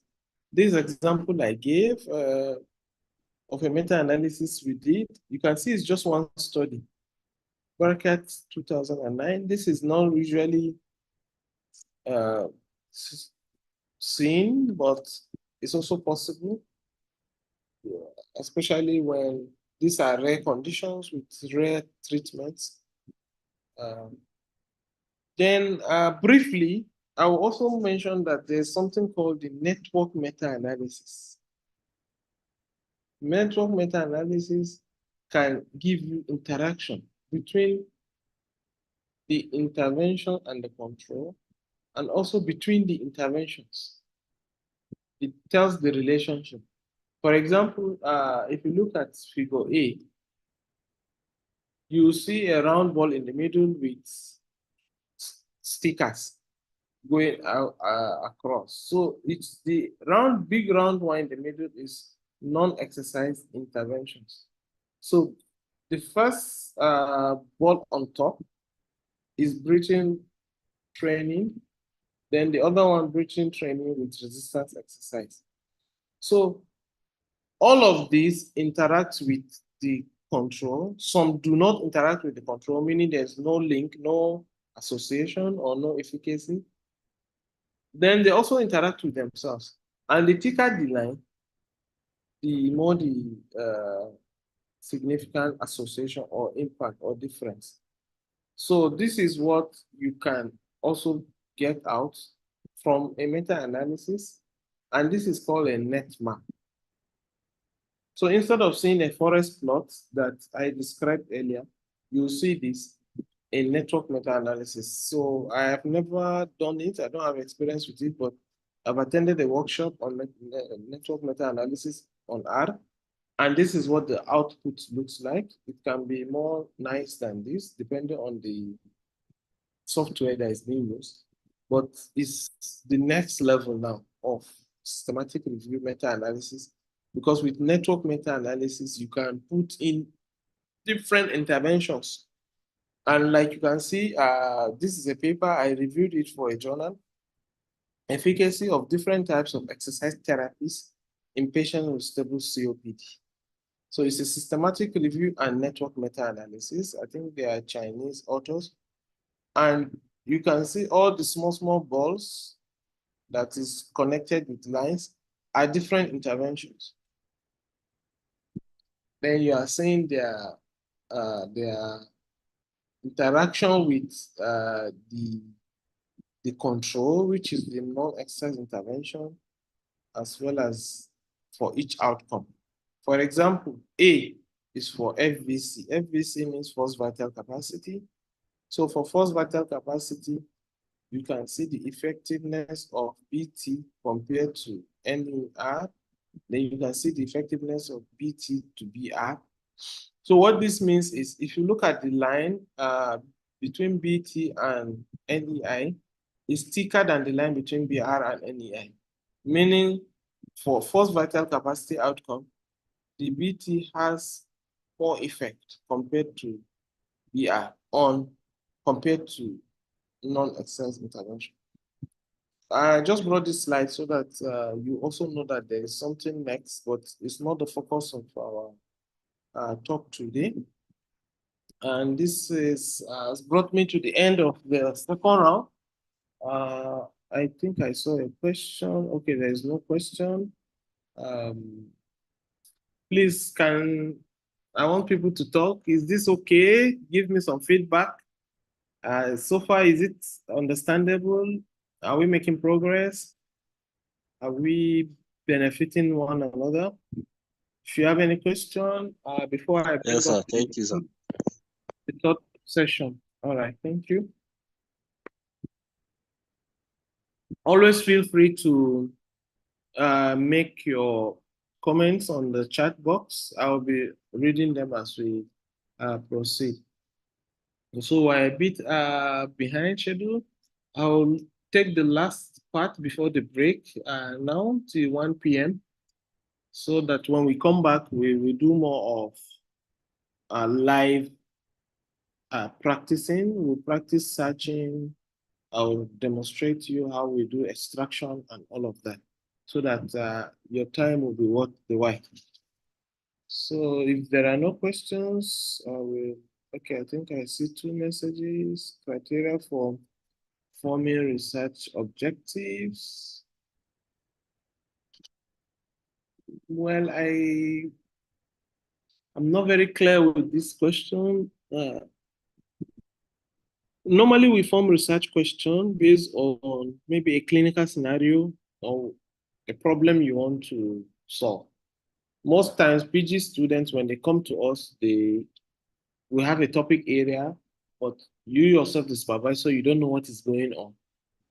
So instead of just telling the student, go and write on RCT on this, you can tell the student, okay, let's do a systematic review on this. So it is during the process of systematic review that the students can really see what has happened, the intervention, then we'll see a gap. Because at the end of systematic reviews, we also make recommendations. So the RCT that the student will do maybe for his PhD, then he can focus on those recommendations so that you are not unnecessarily replicating articles that are already in existence. So I think that might be a criteria for formulating your research objectives. Probably, yes. I hope I answered the question.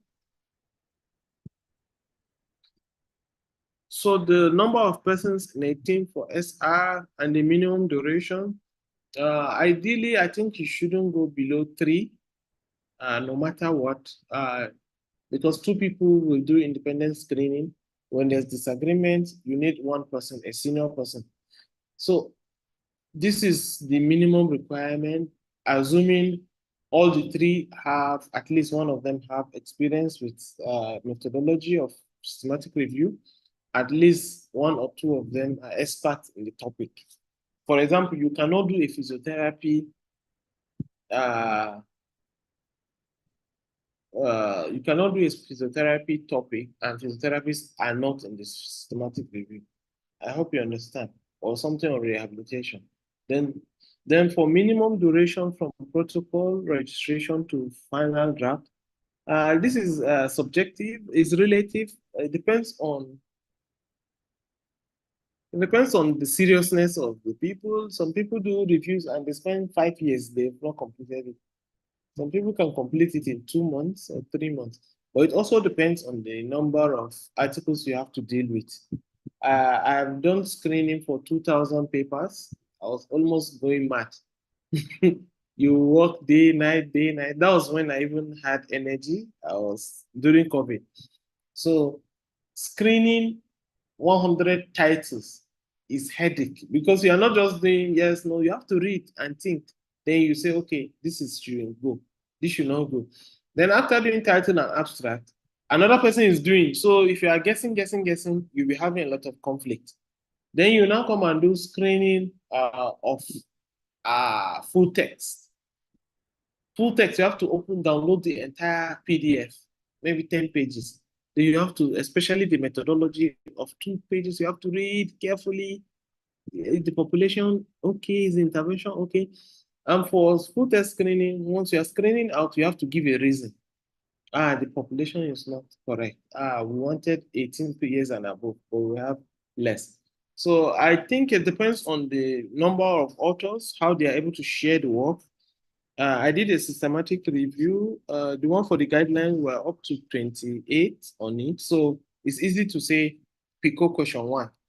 These people handle it. PICO question, like that. Then it depends. If in the end, your studies just only included 2 studies, I believe in 2 weeks, you can even finish your systematic review. Like the one we did, Bello et al., only 2 studies. So it depends on your expertise. So it's very relative, final draft. Then Lubabatu, please can you summarize or list the protocol for systematic review? I think we're coming there. I normally will give the slides and other documents to the organizers so you can have it. The protocol on Prospero asks not necessarily the same question with the protocol I showed you here, but once you have this protocol, the one I showed, you can easily fill up the Prospero. The other things are things like affiliation, name of authors, is it funded, your address, and all of that. But what they want to see is a brief background showing justification, the question or the topic, then the methodology. Do you want to do a meta-analysis or not? And once you have all of that, systematic reviews protocol is okay. And Prospero will approve. Once they approve and it's registered, then it's locked for you, only you to go and do. But if you need the passion to move it, because it's a very boring thing to do, but like we are all health workers, health sciences, if you can produce, you can also consume. So there's no this thing. So we'll take the next 30 minutes to look at the third presentation. Let me share the slides for that one.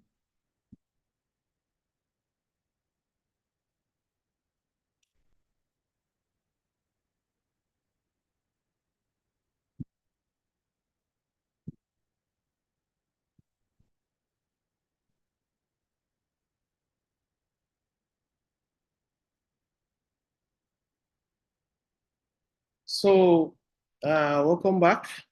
So I want us to look at now the principles of writing a systematic review. There are up to 50 slides, but I want to do it in 30 minutes. So what I'll do is, if there are things that I've mentioned earlier or before, I'll skip them in this part of the presentation. But as usual, if you have any question, just feel to put it on the chat box. I'm also still learning, surprisingly. Yes, so what are the principles? Just like normal studies, using the IMRAD, systematic review also comprise of introduction, methods, result, discussion. Of course, before that, abstract and appendices. I've talked about the Prisma statement. I'll share to you the article on Prisma 2020 so that you can have it. So in introduction, in the abstract, sorry, is usually structured unless the journal you are submitting to doesn't want it structured. I've experienced that also. So the abstract should be structured, and in the introduction is stating why you did what you did. Then in the methods, what you did. For example, I can say that a number of RCTs or a number of studies have reported that physiotherapy is good for patients with stroke. However, a few other studies have recommended that doctors do not have to send patients for physiotherapy. In view of this, I would like to summarize the evidence on the efficacy of physiotherapy for gait performance of stroke patient. You've told me why you want to do it. So this is what you can write in your abstract. 3 lines maximum. This is why I'm doing this. There's conflict in literature. Oh, this is why I'm doing it. The literature is very scanty. This is why I'm doing this. You have to have a reason for your review. Or there's so many hypertensive patients, they are not getting optimal care, or the nature of exercise therapy is not well structured. So I want to see the evidence. Or people are treating CP patients using task-oriented training. There are few trials available. Let's assess the evidence. So in introduction, in abstract, you have to give a why. Then the next is methods. The methods is what you did. So you have to say it. It's straightforward. We did a search on so database between inception of the database to 2024 June. Studies that focus on kaza were included. They were screened and analyzed or synthesized narratively, or using meta-analysis in relation to systematic review. Result, what you found. Majority of the studies that are existing have low evidence, low quality. And because of this, the evidence to support the efficacy of maybe gait training is poor, or is rich, or is strong. This is what you found. Then discussion, so what? Therefore, we will recommend that physiotherapists shouldn't waste their time giving gait training. Rather, you can focus on that. So it has to take this structure in your abstract so that somebody that reads it, you have saved him a lot of time. So when you want to write an introduction of a systematic review, you have to establish a research territory. You have to say something on the importance of the area, whether it's what is problematic. For example, COPD now. You say COPD is the 3rd leading cause of death globally, accounting for 3 million deaths annually. It's a problem. So you have to extract it in that manner. Then you have to also establish a need by raising a question on what you need to do. Then the specifics of introduction is typically, especially in the first few paragraphs, describing the problem, stating the current service provision, then description of the service under the assessment. That's, you have to start from a broad to a narrow. Describing the problem, talk about the epidemiology, that's the mortality rate, the morbidity rate, what the dangers it causes. Then the current service provision. If you are looking at intervention, you look at current intervention, what is happening. Of course, we cannot teach how to write introduction in this workshop, but your introduction has to take all of this. Then under descriptive description of the problem, you have to look at the causes and effects. how common, frequent, or what happens if left without intervention. You look at the consequences, the issue of age. So the intention of all of this is to highlight a problem needing a solution. If there are studies, like I told you, combining them can improve understanding. It's one of the easiest ways I used to justify my studies.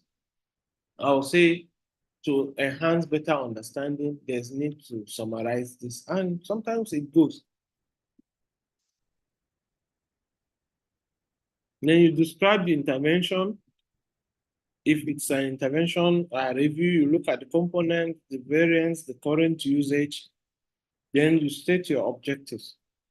Because when you're writing a manuscript, in the introduction, there's no room to have a subheading for stating objectives. So rather, you incorporate the objectives as the end of the introduction. And you state it very explicitly, the aims of the review, and you describe it in terms of people question. For example, this review is aimed at assessing the evidence to support the efficacy of maybe task-oriented training offered to stroke patients or CP children in the aim of improving their upper limb motor control. Chicken. So when you come to the method, you look at the searching is the very, very first part of the method that you should concentrate on. How the searching was done. You have to give a very transparent and in-depth. Sometimes you need to give it as attachment, supplementary material, because we know that reviews are quite large and not everything can be written on the main manuscript itself. Then how the studies were selected, the quality assessment of the studies, data extraction, I think that's a mistake, data synthesis, then in short, use the Prisma checklist. So for example, in searching, you can describe your search strategy narratively. You can list the database. In a very small example, after the break, I will show you of some few, how you did the combination, but the detail you attach it as supplementary material. Then what search database you search, when did you search it? Because every day, thousands of articles are included to databases. You know, how you searched it, you have to keep evidence or copies of all of this. So this is all part of search. This is an example of search. And you can see all the expansion or explosion that is there. There's things called the Boolean cards. We'll look at it, the wildcards, and all of that. We'll look at them later. So this is an acronym that helps in methods of research and of a systematic review. So the S is the sampling strategy. See the types of studies you want to include. For some systematic reviews is RCTs. For some others is cohort studies and all of that. Then the range of years that you are applying, the limit, are you limiting it to English studies only? Are you limiting it to studies in the last 10 years and so on? The inclusion and exclusion criteria, the electronic sources, etc. So in the method, the second part of the method is the selection. You have to describe how the selection was made. Usually, like I mentioned, you need 2 reviewers to independently consider each title, then later full text screening. Title and abstracts are usually searched at the same time. Then there is also the quality assessment. So after including the studies that you want to review, we have to do what? Assess their quality. And this can only be done using a checklist. There's the Pedro checklist that is principally for physiotherapy. On the Pedro database, the studies are already rated using the Pedro checklist. But usually for normal RCTs, the popular one is the Cochrane Risk of Bias tool, which has been revised to ROB2. I'll also show you the tool. Then there is what we call the data extraction. So after analyzing the quality in the studies, you know those that have good quality, fair quality, poor quality, and all of that. Because when you're interpreting your study, your results, you need to take into account the quality of the study. Because if a poor quality study is saying that something is effective, and a good quality study is saying it's not effective, I believe you have to also reason and say, Kai, let me look again. So that will affect the conclusions you make. Then there's also data extraction, especially when you have to do a meta-analysis. You have to extract the data from the study. Sometimes we have to contact authors.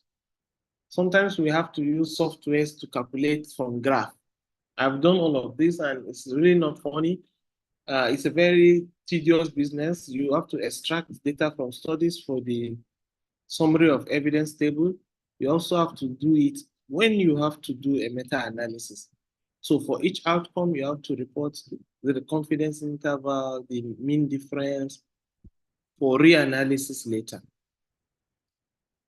So data synthesis, this is usually the narrative synthesis that can be performed and how it can be synthesized. For quantitative studies, under what conditions do you do a meta-analysis? Usually if the data is similar, for example, I have two studies and both studies use 6-minute walk distance. The patient are all COPD patients. Then the intervention is aerobic exercise training using similar duration of intensity of exercise. I can easily combine these two studies. But if one study is using maybe counseling for patient and the other one is exercising the patient, then there's problem when you combine the study. Or when the outcome, one study uses quality of life, the other study uses functional capacity, then there's problem. You can't combine them. So all these things have to come into place. Then if the study uses maybe different quality of life tools, maybe one study or out of 5 studies, 2 are using St. George Respiratory Questionnaire to assess quality of life. One is using SF12, the other one is using SF36. Then sometimes you may be able to combine them if the skills allow. Then you do what we call a standardized mean difference in the analysis. I'll show you that. But if the tools are exactly the same, you don't have to use a standardized mean difference for your analysis. Then I've talked about whether subgroup or sensitivity analysis can be done. Then in terms of results, your results should mirror the method section. So if you are in the method section, we say we are starting with search strategy, right? So the first result you should report is the search result. You understand? The next is selection. Then you report what you found. Because in the methods, search strategy, blah, blah, blah, so database. When you come to result, you say, that's where you say, of all the database search, we found 5,000 articles, blah, blah, blah, blah. Study selection is the second thing in the method. The result is also the second thing. Then you say 2 reviewers reviewed the studies, and during the title and abstract screening, 4,800 studies were screened out. Then 200 were used for full text screening. After reading the full text, 191 was screened out. In the end, we are left with 9 full text included in the review. So it should mirror in the exact way the method section flows. But we'll look at the Prisma. Then for study selection, you can also incorporate it with Prisma diagram. so that you don't have to narratively state the entire thing. The Prisma guidelines diagram gives, flowchart gives a summary. Then you talk about the data in the trials, the study characteristics. Maybe most of the studies were done in America or Europe. That has something policy implication or something. Or if the studies were all done in Nigeria or Africa. So these are the things that you can already start seeing from your result, especially if you've done proper extraction and you have them on the table. You can just look at a glance the result and you can see a lot. Then there's a qualitative assessment, then quantitative data synthesis, which leads to meta-analysis. So there are common mistakes that people make in the results, but we'll look at the language carefully because in the method you say 2 reviewers will do this, that.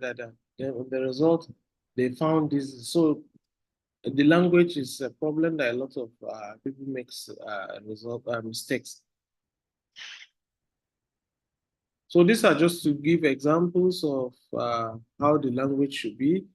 For example, electronic searches retrieved 5, 6, 8, 9 unique titles. I think this should be in the results. So, but the second one, statistical tests for a jury were used to assess whether blah, blah, blah. This should be in the methods. The reviewer extracted the data by themselves and the results are presented in the appendix. And this should be in the methods. So this is what it looks like. Then for narrative synthesis, this is a systematic review. You are not a journalist, so we don't want you summarizing study by study. Rather, you can look at what to talk about across studies. For example, you can come and say, Yakub et al. Says a cup of coffee can cause hypertension. Yunusa et al. Says a cup of coffee can cause hypertension. So et al. Say it cannot. No. You can have a blanket statement and say 3 studies out of 15 reported this. And that's how to do narrative synthesis. And we have examples here of 3 studies. And they wanted to answer a question on whether a cup of coffee can raise blood pressure.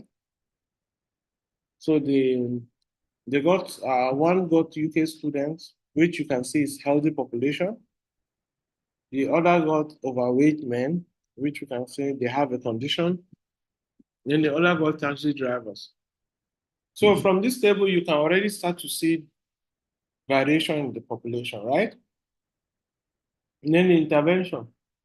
Espresso, I think, is a type of coffee, 40 ml versus orange juice in the first place. Nescafe versus what is that? Decaffeinated coffee. Then Nescafe versus Tetley's tea. If you look at the outcome row, you see that the outcome is same for all. So how do you report this kind of study? You can see this is a synthesis of them. 2 RCTs and 1 cohort study based on this. 1 RCT recruited low-risk population, which are young with normal blood pressure. The others recruited high-risk group. These people are mostly sedentary. They may be high-risk group, right? So 2 studies compared coffee with drinks with little or no caffeine, while the other compared coffee with tea. So this is a narrative way of describing results. So there are more examples. We'll skip all of this because of time. So this brings us to meta-analysis. So meta-analysis can be presented after or alongside the data tables result. So one thing you should all know is even if you are going to do a what do you call it, narrative synthesis, your meta-analysis, sorry, you can still Okay, there's a question. Is there a specific journal for SR protocol publication? I think there is no specific journal. Some journals focus on protocol registration, of course, but any journal can publish. But there are journals that if you send it to, they will decline. They don't want protocol value. But most open access journals like to publish protocols. So meta-analysis, like we said, you still do it, whether you're doing narrative synthesis, you still do it whether you're doing meta-analysis or not.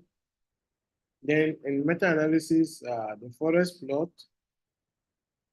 can be used rather than data tables to avoid repetition. Forest plots should be presented if you have done a meta-analysis. Then your results section should be structured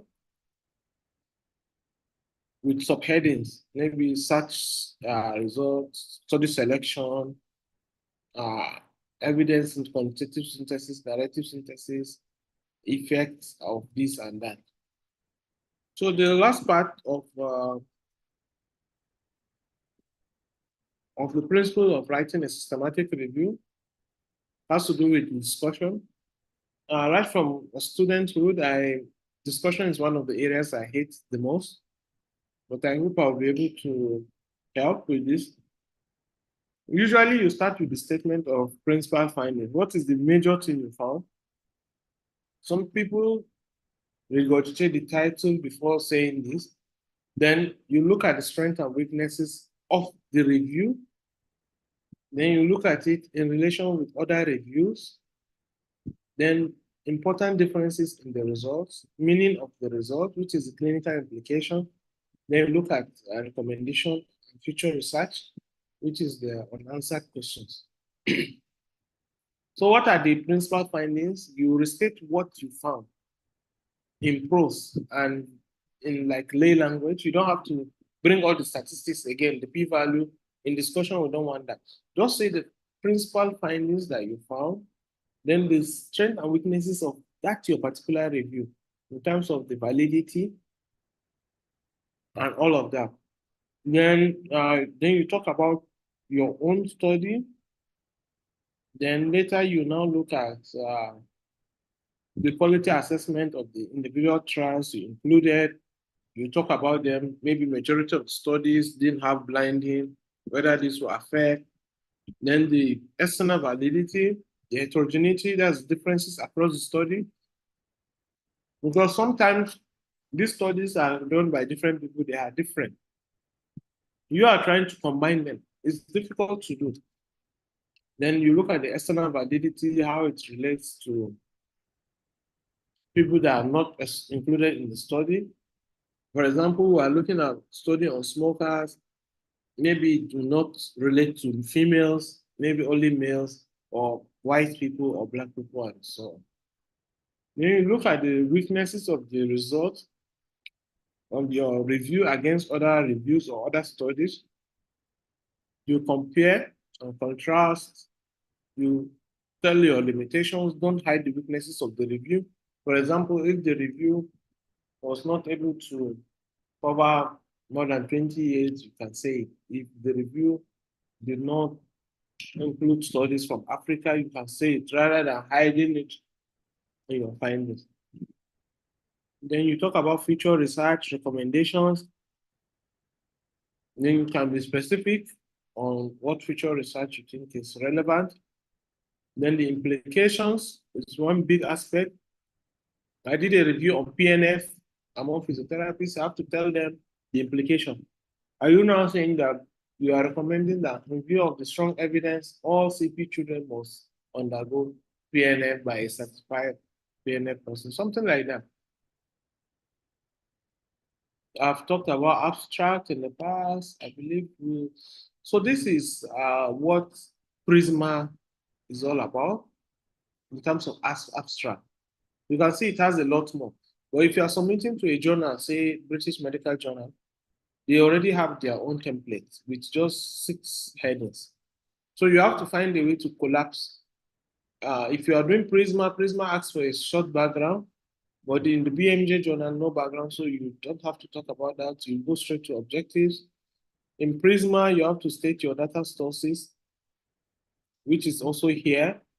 Eligibility criteria, study appraisal, all of these will fall under review methods, results, limitation, conclusion, and so on. So these are differences that you can find because you mustn't publish in BMJ. You can publish in other fields. But once you have followed the Prisma, you can easily combine some things or delete some things when submitting your systematic review. References also depends on the journal. Some are Vancouver, some Harvard. So the most important is to have all of them. Then your search strategy, especially for when you use multiple databases, you can attach them as appendices. Then this is what the Prisma statement is all about. There's a link. You can download it. This is the old one. There's 2009 one. There's now the 2021. I'll also download it for you. But this is what the old one looks like. So you see, this is title, what it should contain.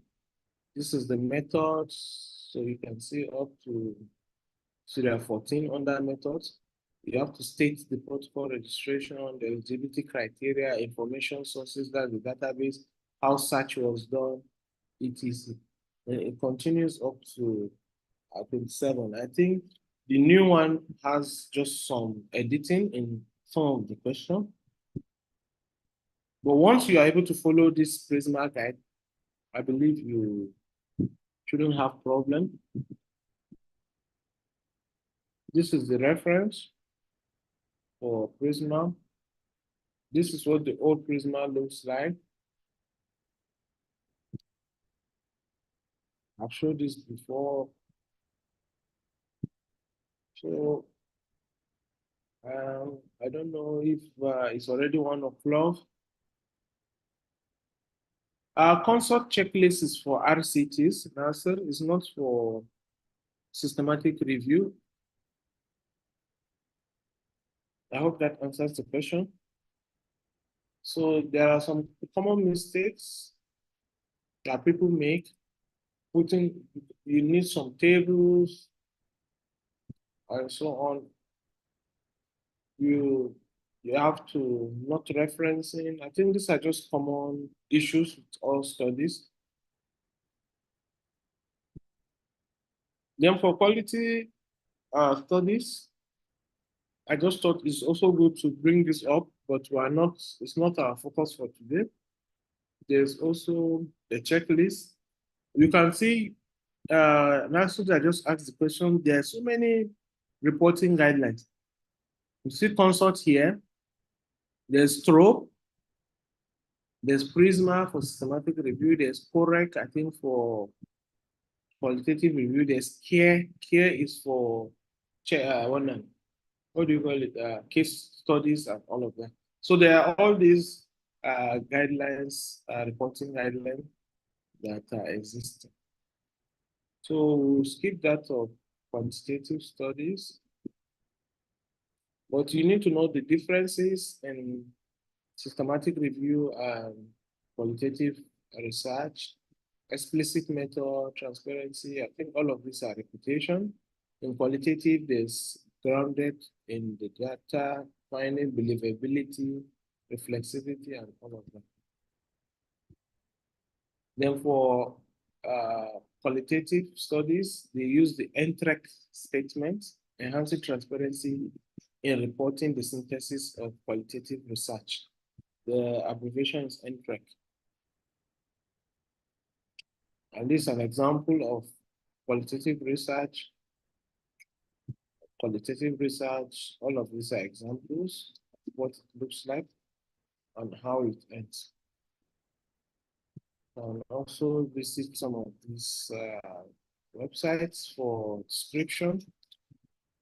I'm sorry I had to rush through so that I keep to time. I would like to thank you all for staying put up till this time. So Hafiz, over to you. I believe we are coming back at 2 to have a more interactive session. I believe we're all going to pray. Thank you very much. Thank you very much, sir, for this elaborative class. We are going to have 1 hour break. We are going back by 2 p.m. Thank you, sir. To see them.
Yeah.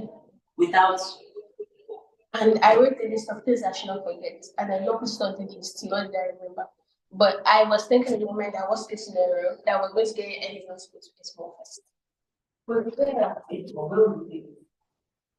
that will get you anyone not to go to baseball first. That was like what I was thinking. So I'm so sorry. It was because it was difficult to conceal other than the other one. But both. Both of both. What you're saying, I forgot. Wait, what? I just on the side of caution. I know it is. I feel like it's a one question leads to another kind of scenario. I would feel confident. I don't know. See, my point is that the reason why it's what I've explained to you, it was the last item and it's not.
Welcome back all.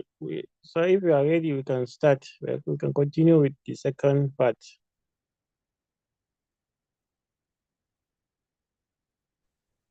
Okay. Welcome back, everyone. I think we're about just half of the participants.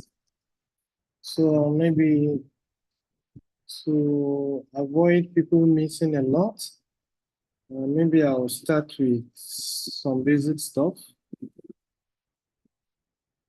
Okay, I've shared the Prisma 2020 checklist. For those who want to take a look, we can start from here. So I think I read somewhere the differences between it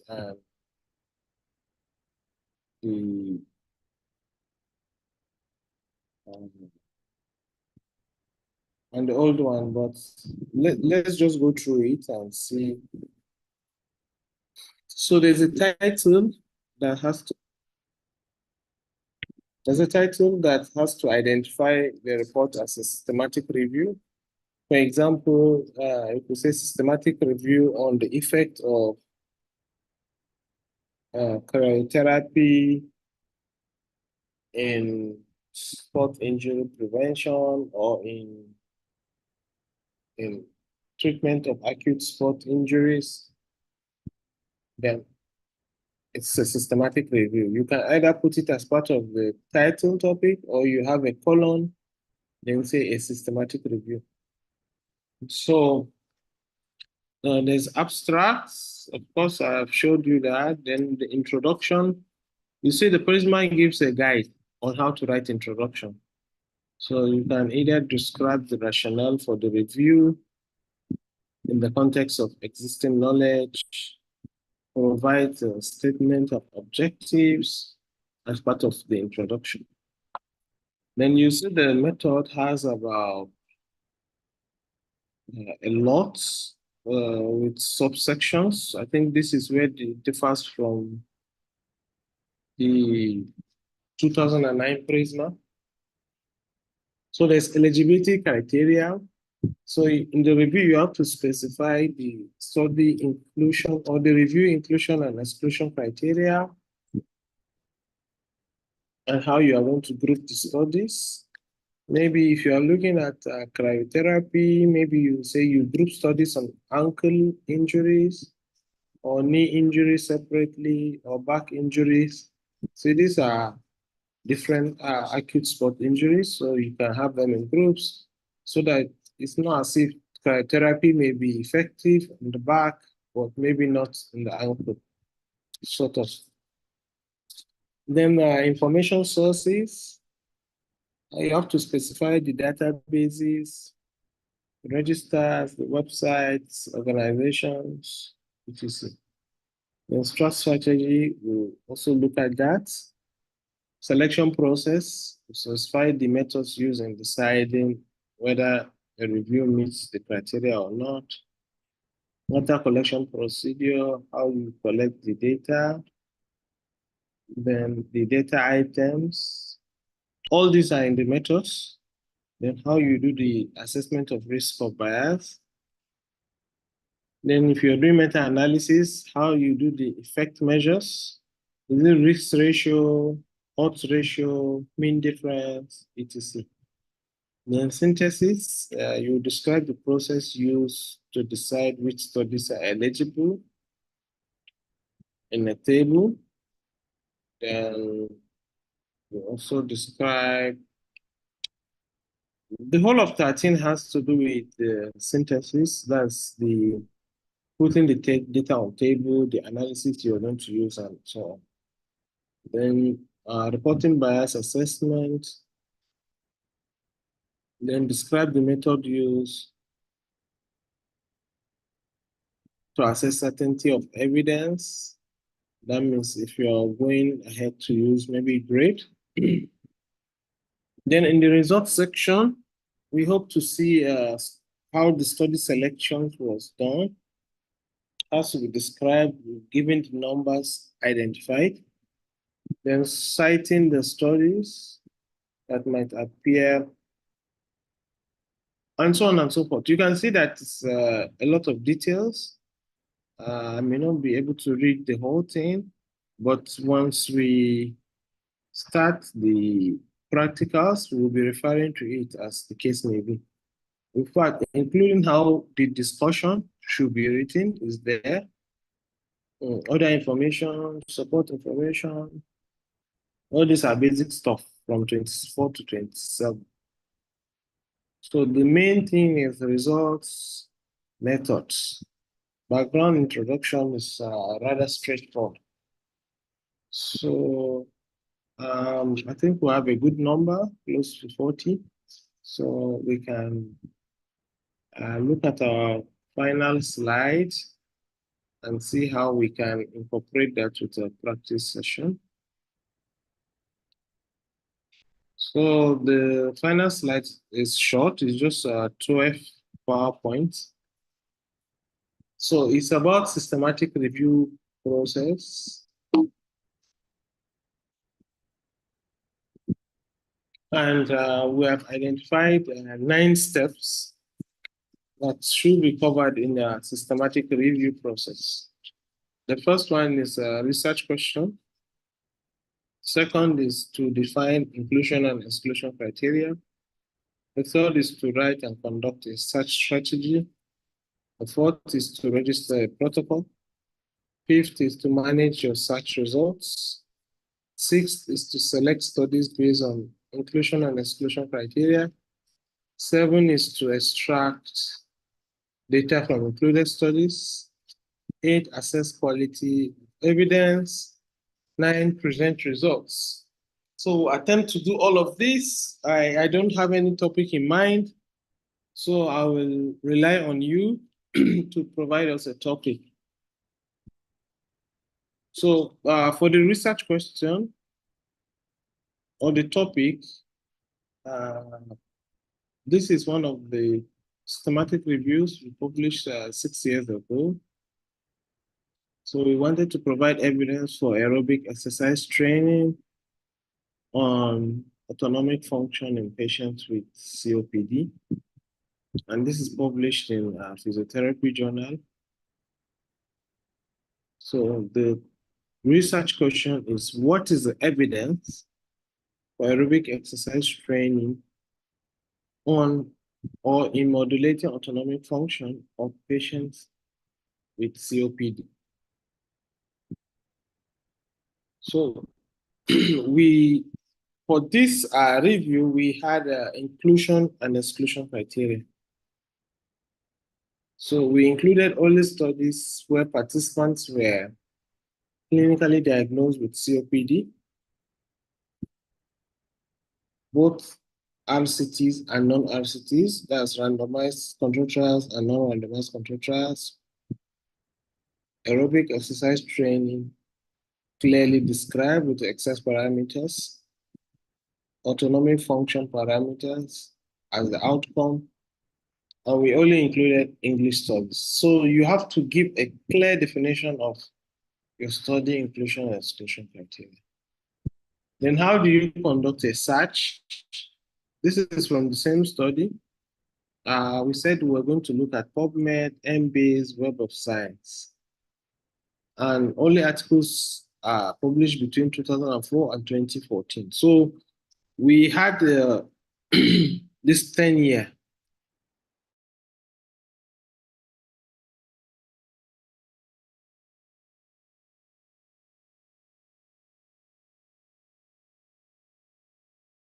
So, but you didn't just,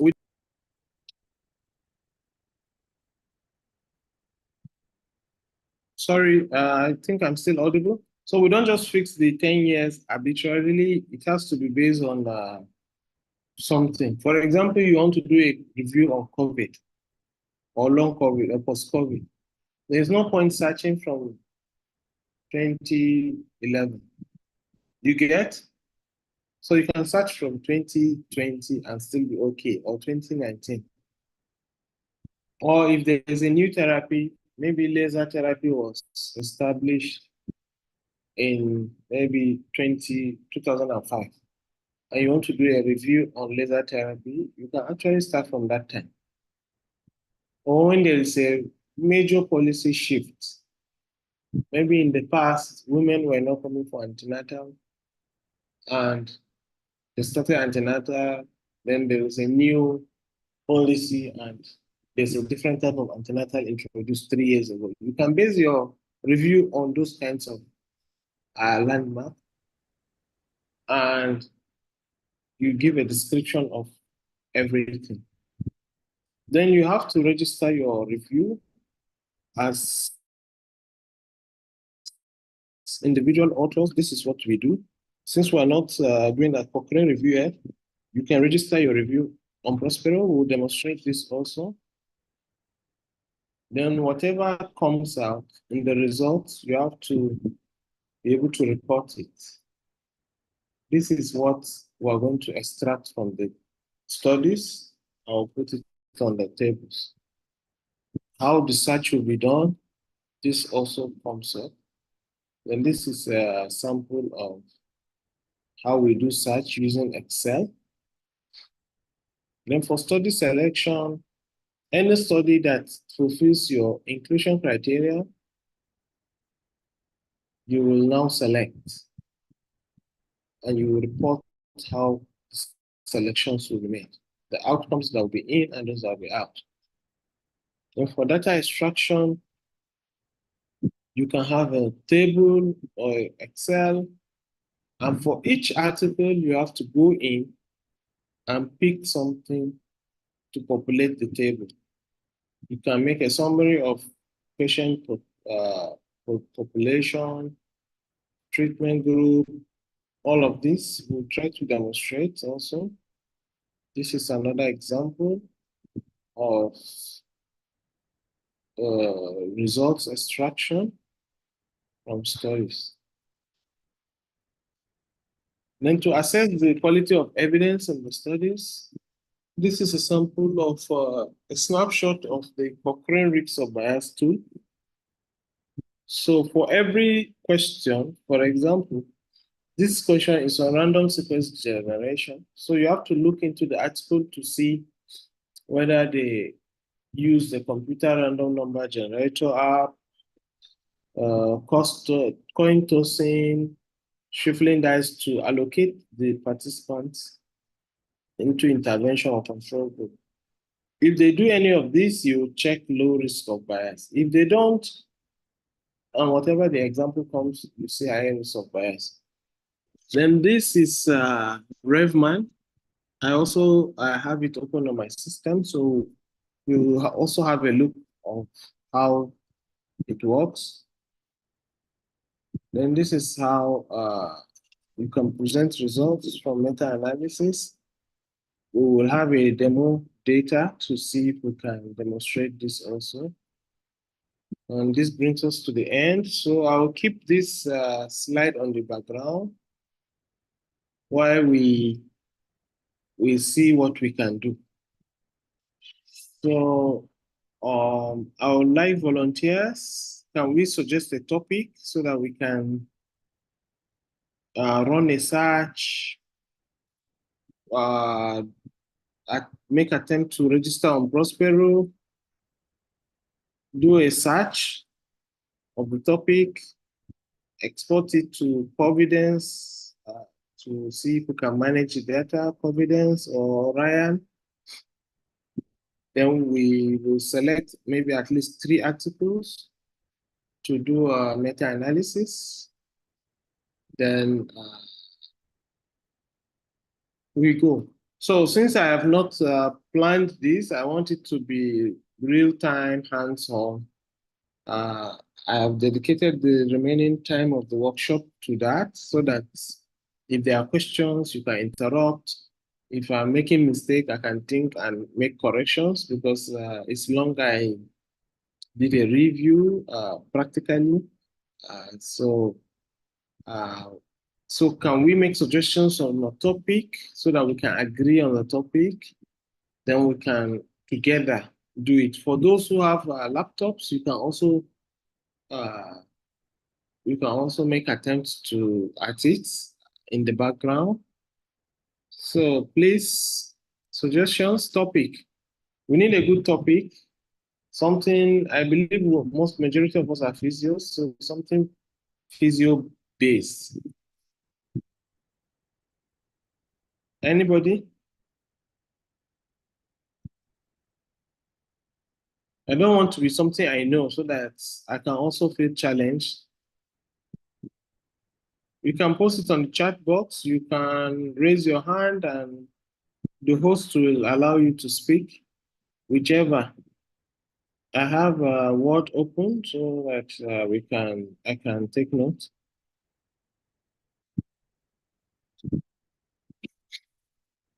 I hope we're not sleeping.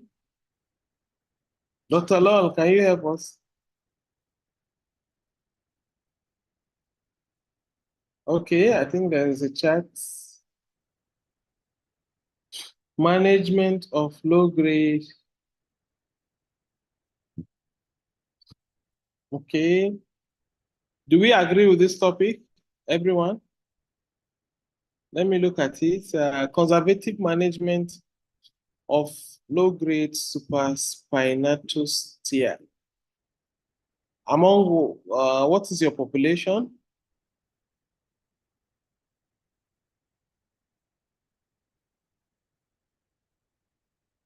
Omotayo? Is it footballers or something? Let's have a complete topic that makes because if you remember on Prisma, we said topic must be clear, Abby. Let me share the Prisma again. We said we want to identify the report as a systematic review. So I think you should do the right thing.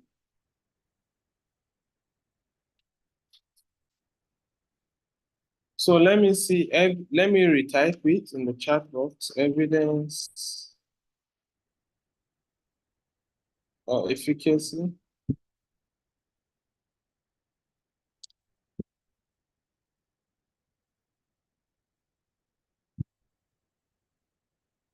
Efficacy of conservative management of low grade supraspinatus tear among swimmers. A systematic review. So members, can we take this? Unfortunately, I don't know a lot. I don't have good. Okay, impact of occupational stress on musculoskeletal health. Well, okay, to save time, I think we should go with the one we currently have. Let's see how it goes. But I'll be needing you to assist me with Omotayo because I don't know much about low-grade supraspinatus tear. Maybe it means slight tear, whatever it is. Maybe because when we come to do such strategy, it can affect us. But in any case, we'll take it. So this is now our title, right? So checklist number 1, checked. Checklist number 2, we said abstract, we skip that. Then number 3, the rationale for this review. So Omotayo, can you unmute and tell us why you think we should do this review?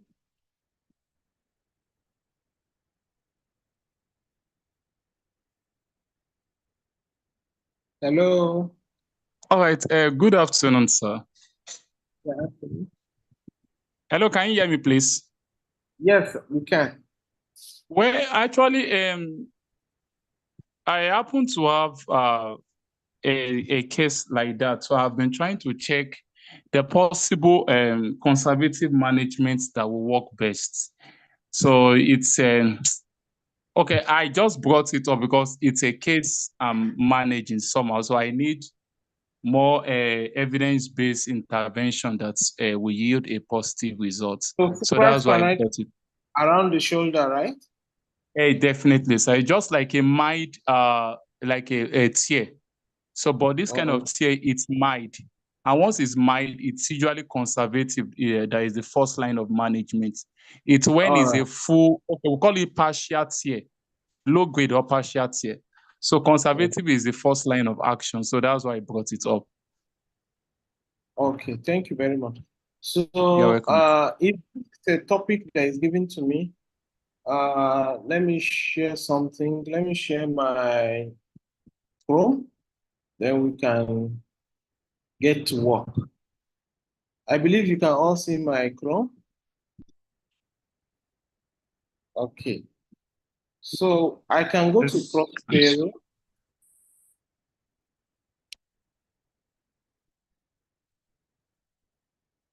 I can go to Prospero and search. Normally on Prospero,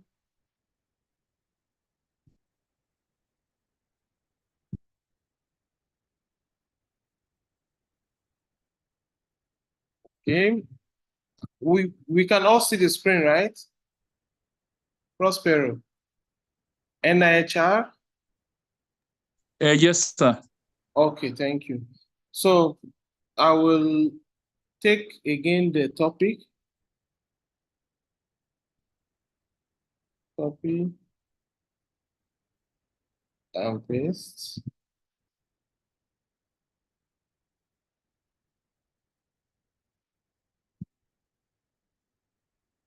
So you see, I pasted the whole thing.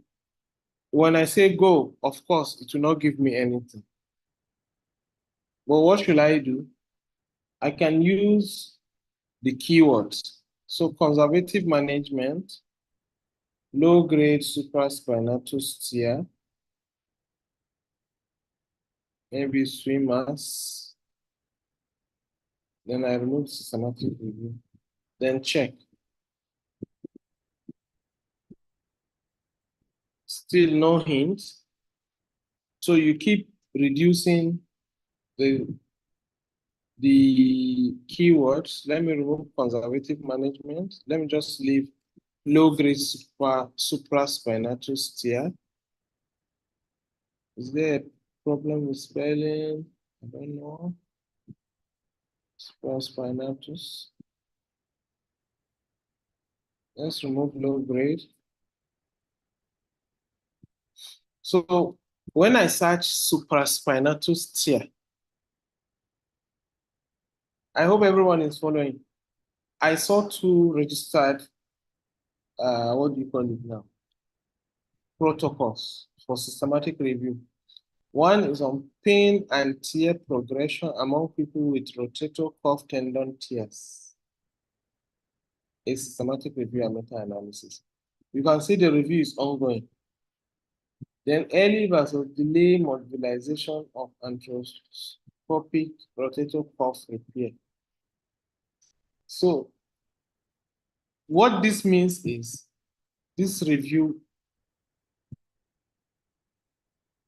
Okay, you said we should change low grade to partial, but it doesn't matter again because right now I'm using only one keyword, the supraspinatus, and you can see I only have 2 records. Now I removed here only supraspinatus, and I have how many records? 121 records. But what this search is telling me is rotator cuff is what keeps appearing. So probably it's a better word, rotator cuff tendinopathy or rotator cuff disease or rotator cuff tear. Because in the entire reviews that I'm seeing, I did not see any title that has supraspinatus. So sometimes, okay, there is one here, a systematic review and meta-analysis of the clinical and structural evaluation of anteroposterior full thickness supraspinatus or subscapularis repair with or without added, whatever. So what I'm saying is I see a lot of rotator cuff disease. So that might be a better keyword compared to, say, supraspinatus. Because these are 120, and you see majority of them are ongoing, even though a few are completed. So why won't we want to see, because in the end, you may end up with very few studies when you want to focus on supraspinatus only, since it's one of the muscles of rotator cuff, if I'm not mistaken. Yeah. So why don't we have it as rotator cuff? So sometimes you might have a topic in mind, and when you go to Prospero to check, then that changes. So let's say conservative management.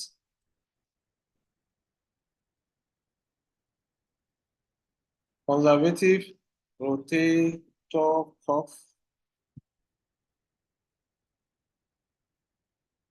Then I search. You see, there is no result. So what this means is there is no ongoing systematic review registered or completed that had been initially registered on Prospero on this topic. So is this topic a good topic for systematic review? We don't know. So we can look at the next step, which is ideally for me to go to PubMed to see if there are topics in the area. So sometimes your topic that you have in mind might have to change slightly when you start to do your search. So I'm still on my browser and I search PubMed. So this is how we do a search on PubMed. The internet's a bit poor. When you search PubMed, this is what appears. I believe everybody knows about this. So normally what I do is to scroll downwards and go to the mesh database. You can see it around here. So I click on the mesh database. Mesh means medical subject heading, because most of the databases uses the mesh. You can see now we're on the mesh under the National Library of Medicine. So what do I want to search? I'll search what? A rotator cuff. Once you start to search, the ideal, what do you call it? Keyword for the reference indexing, for the database indexing appears. In this case, cuff, rotator. This is how it is done in mesh. So when you click on it, it gives you this. Then you scroll down. When you scroll down, you see something we call a tree, explosion trees. You can see there are two categories. So under all mesh categories, there's anatomy, musculoskeletal system, musculoskeletal, then rotator cuff. The other one is tendon. So some different organs have different branches. So I believe with this, you can now go back up and say add to search builder. Once you add this to search builder, you saw where I clicked, then you say search PubMed. Then it takes you back to PubMed database and gives you the results. So when we search rotator cuff as a mesh term, because this is not free text word now, this is a mesh term, the output is 8,760 results. So this one automatically is already in the advanced search. You'll see that later. Or if I may show you, I can, if you go to advanced and you scroll down, you'll see it already. You see around so time, I think it's US time, 9:31. This is what I searched, and this is the result. So just ignore it and go back to PubMed, where you see this PubMed logo written. You click on it, it will take you back to PubMed. Then you can still come down to mesh. Then you search again, conservative. So if you are searching a mesh database and nothing appears underneath, or you didn't see anything appearing, it means that word does not have a mesh term. Or like in the case of what we are seeing now, we search conservative and all the things that are appearing are not related to the kind of conservative we mean. So we are looking at conservative management, and I don't think it's talking about bone density and all of this. So what this means is there might be no much time for conservative management. But of course, the researcher is interested in conservative management, but there's conservative treatment. After I search conservative management, and conservative treatment gives me this as a mesh term. Underneath it, you have conservative treatment, conservative management. So it's searching both words, which I can add to the search builder above and search on what do you call it? On PubMed. So this gave me 5,000. Remember the other one gave me 8,000, this gave me 5,000. So we want to look at swimmers, isn't it? So I still go back to PubMed, come to mesh. So, and we say swimmers.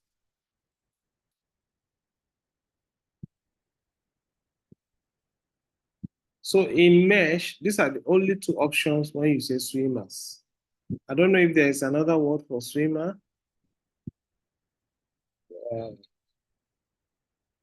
Pool swimming, swimming pools. All right. We may not get swimmers. But swimmers is a word for the people that swim, isn't it? So if you don't get it in mesh, you can always go to PubMed to search directly.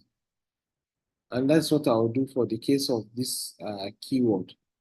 So I will say swimmers. You see there are swimmers here, right? So is it elite swimmers who are looking at competitive swimmers or swimmers in general? So when we say swimmers, we can search. So when we say, but the problem with this is when you say swimmers, if the article refuses to add S and they say swimmer without S, then those articles will not be reflected. Then how do we take care of that? There's something we call Boolean operators. So you delete the S and put a star, asterisk. What this asterisk does now, if there is a swimmer, it will include it.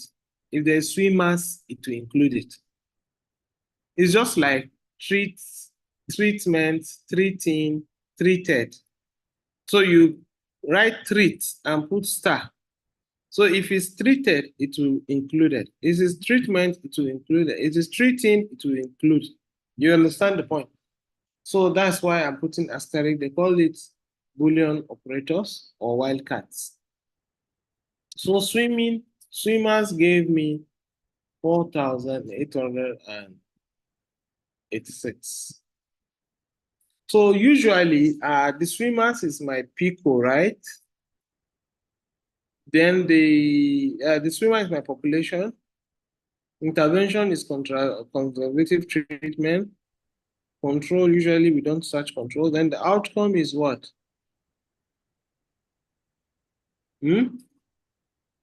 Are we looking at pain? Mr. Amotaya? Pain and function. Yes, sir. Pain and limitation in range of motion and functional ability. All right. So let's pain go. And, okay, pain and function is fine, sir. So all right, let's go with at least 3. So we come to PubMed. as a tradition, I always include, what do you call it?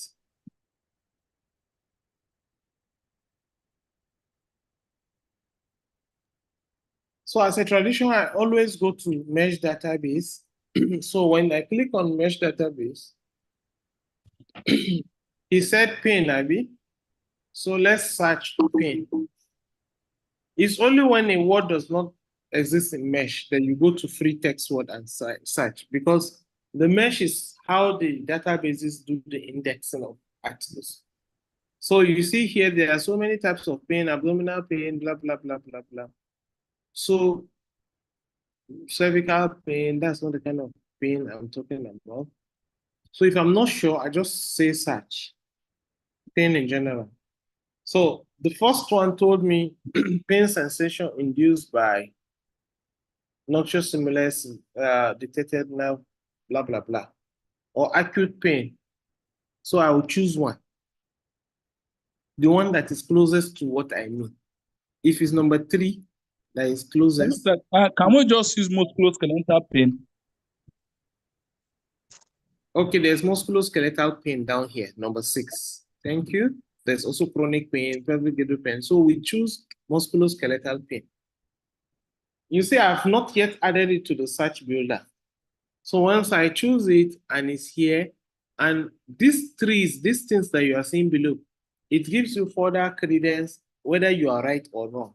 Because like here now, in the first category, in the previous indexing, it stops at musculoskeletal pain. So you don't have anything to lose. So you can actually adjust here. If, for example, your interest is in neurologic manifestation, you can still come back up the branches. You know, like a tree with branches going smaller and smaller and smaller. Because the farther you go from the root, the less you get. And what we do, the aim of a review is to have as much as possible so that you don't miss out studies. But if you are comfortable with this level pain here, you check this one too in terms of this physiological description or divisions. So there are 4 different teams or domains of the musculoskeletal pain. If we're okay with all of this, then we can now say add to search builder. So it will come as musculoskeletal pain mesh. And this is the term that is recognizable by the database. So we can search PubMed now.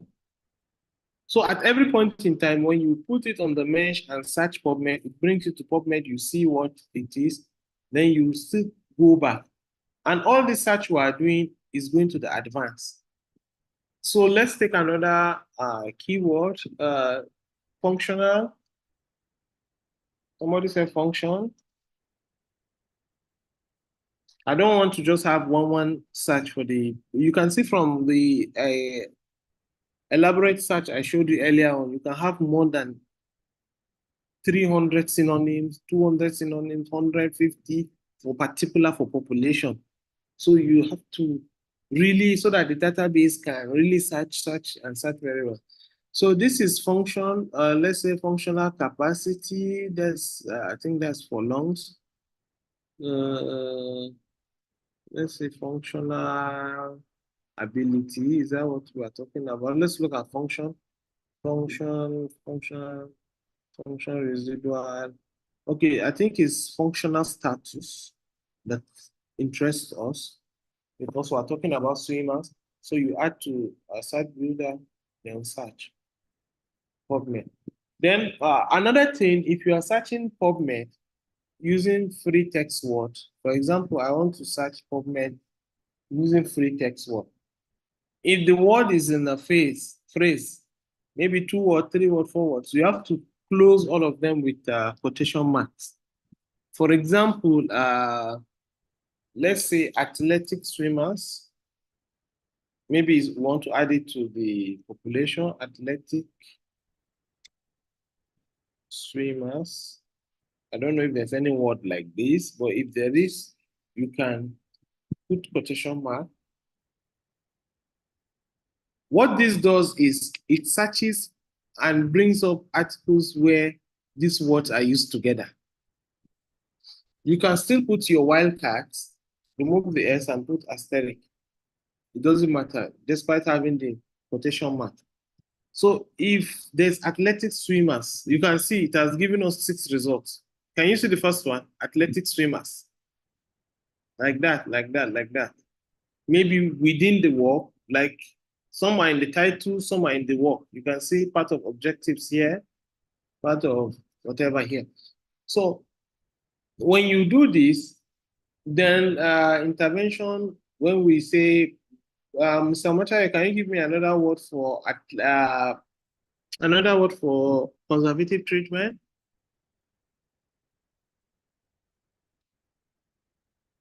Can you please?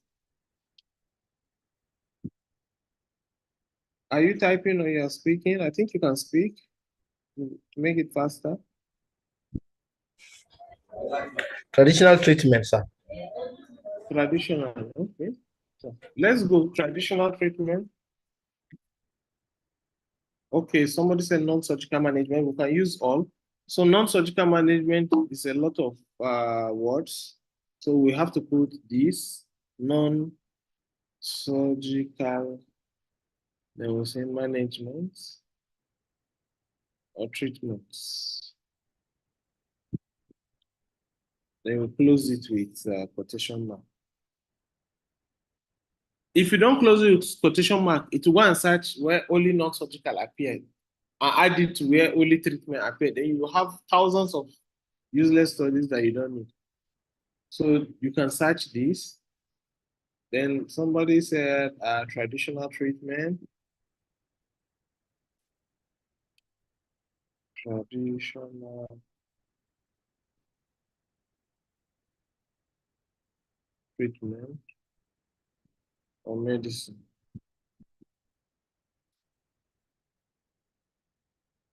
Okay.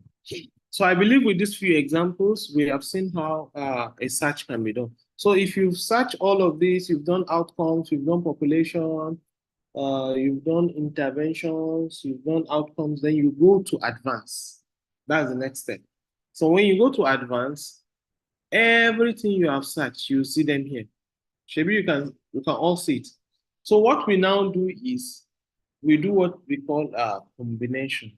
We combine the population separate, then we combine the intervention separate, we combine the outcome separate, then later we search all of them together. So for example, this is a rotator cuff. Rotator cuff, is it now population? Okay, let's assume they are the population. So you click on these 3 dots in front of the number, then you say add query. Somebody is saying something. Okay, sorry, we have already gone past searching. I want us to save time. We have barely an hour to go. You see, I've already clicked on the first one and I said add query, right? Then I will go to the next population, which is swimmer. I'll also click on it. Then I'll say add with all, because it's a population. I will say add with all. Then athletic swimmer too, I will say add with all. So when I go back up, you see all the 3 that are added with all.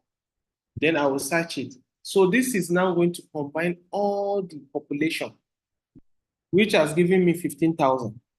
Rotator cuff or swimmer or athletic swimmer. Then I go back to advanced.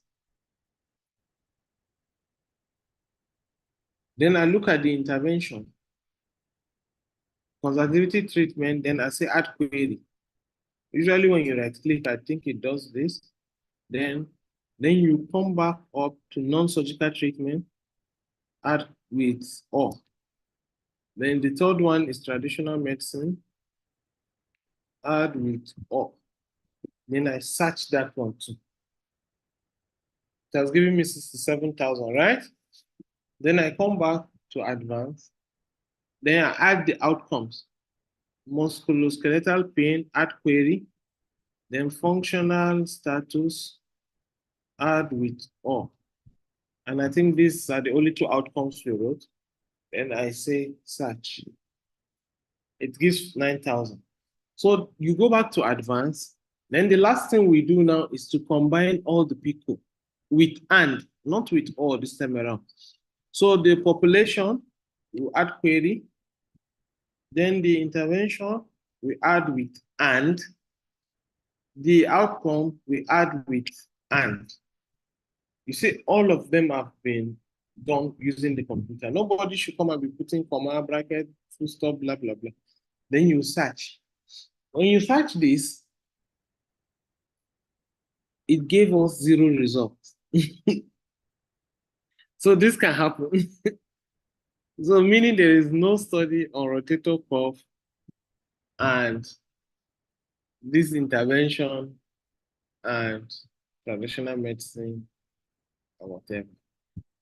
It's so sad, but this can happen. It means that it's not, maybe we've not thought out the question very well or whatever it is. But let me see if I can do some control. Let me add physiotherapy to see physical therapy to the intervention. I just want us to get something that we can use to practice today.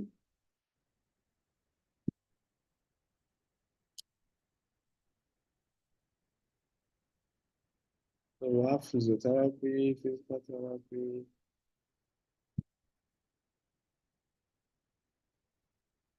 Sometimes they appear differently. Then, so I go back to advanced. So I add physiotherapy to the intervention, add query.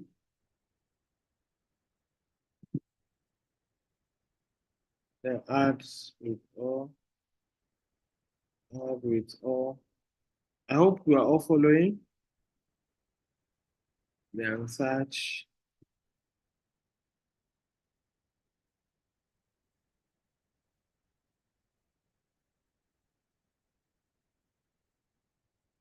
Okay, I added it to the wrong place. Sorry.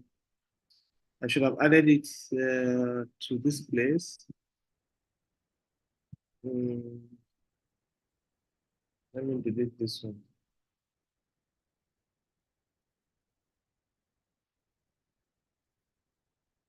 I hope we're all following.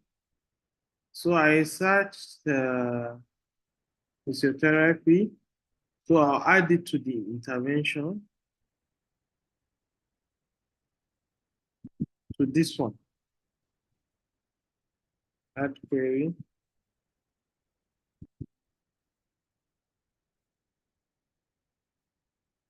Then search.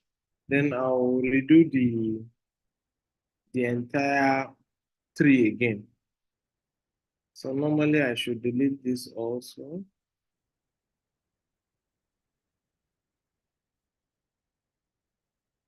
So now we can add the population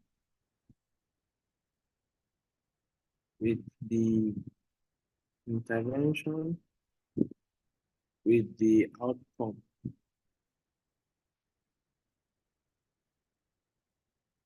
So search.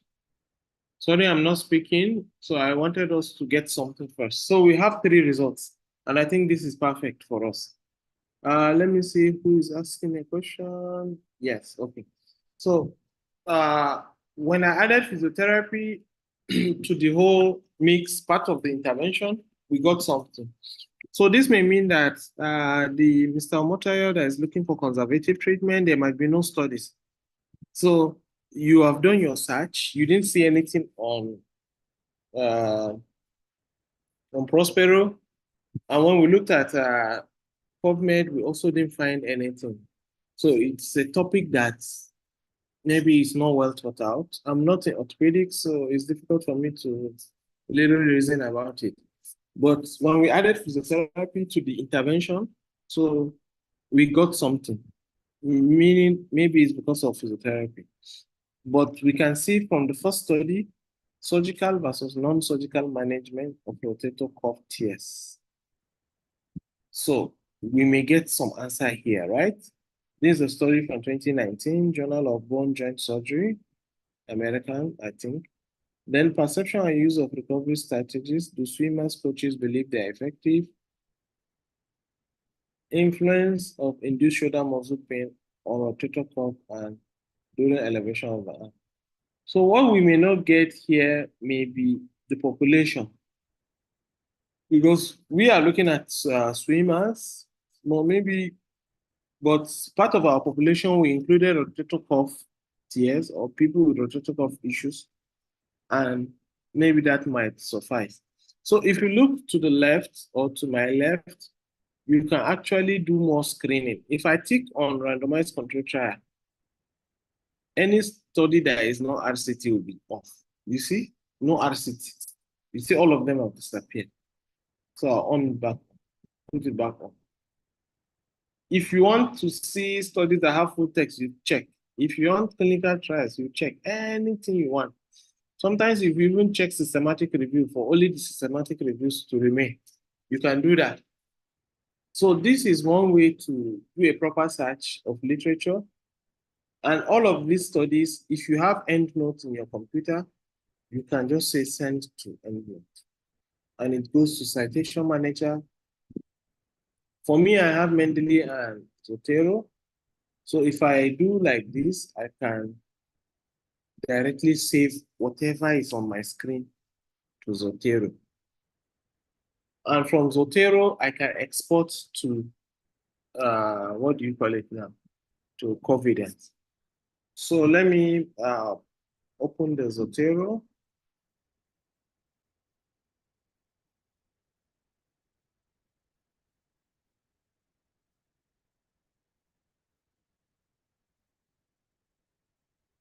Okay.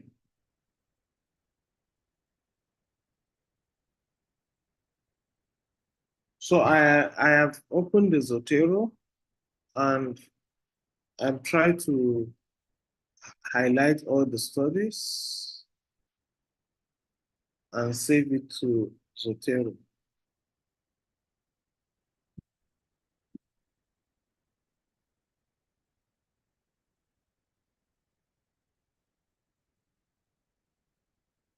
Well, it's a bit of trick here. It's not working as I should, as I want to.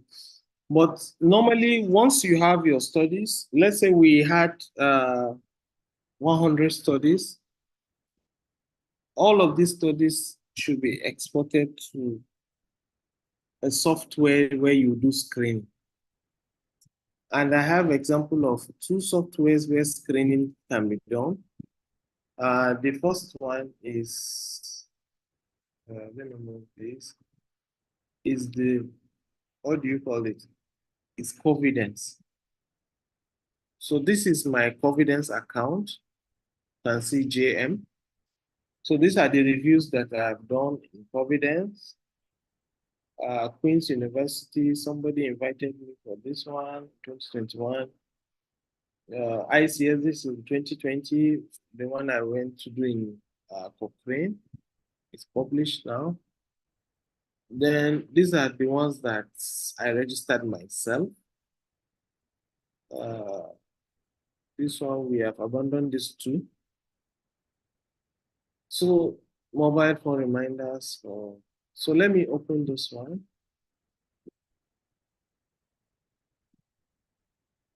So this is Covidence. Everybody can open an account with Covidence. What Covidence does is when you download articles from different websites, Cochrane Library, PubMed, Web of Science, Embase, CINAHL, Pedro, the references can be saved as TXT document, exported maybe to your document or your desktop as a library. Then you can import. Like this now, you see here, there's import. If you finish, you can export. For example, if I download on my Zotero, the problem is I've not shared the Zotero. I'll share the Zotero later. I can import the data from the Zotero here. You can see here, we imported about, we imported so many, about how many, I don't know the total now. Maybe we look for the summary. what the number we imported, we did title and abstract screening. As I'm doing the screening on my face, somebody else is screening. Then we now did full text screening, and in full text screening, we excluded 77 for this particular topic. The topic is what do you call it? Behavioral change intervention for enhancing physical activity among asthmatics in Kano for Aisha Ahmad. So this is, we have already finished the screening. You can see he's saying 0 studies to screen. If, for example, we hadn't finished, but let me give you how a sneak peek on how it looks. So this is what it looks like. So you read the title. If you think the topic is relevant, just by the side, it tells you include, exclude, whatever. Then you say include or exclude. Let me move it to screen. We know if we can achieve something so that you can have a look.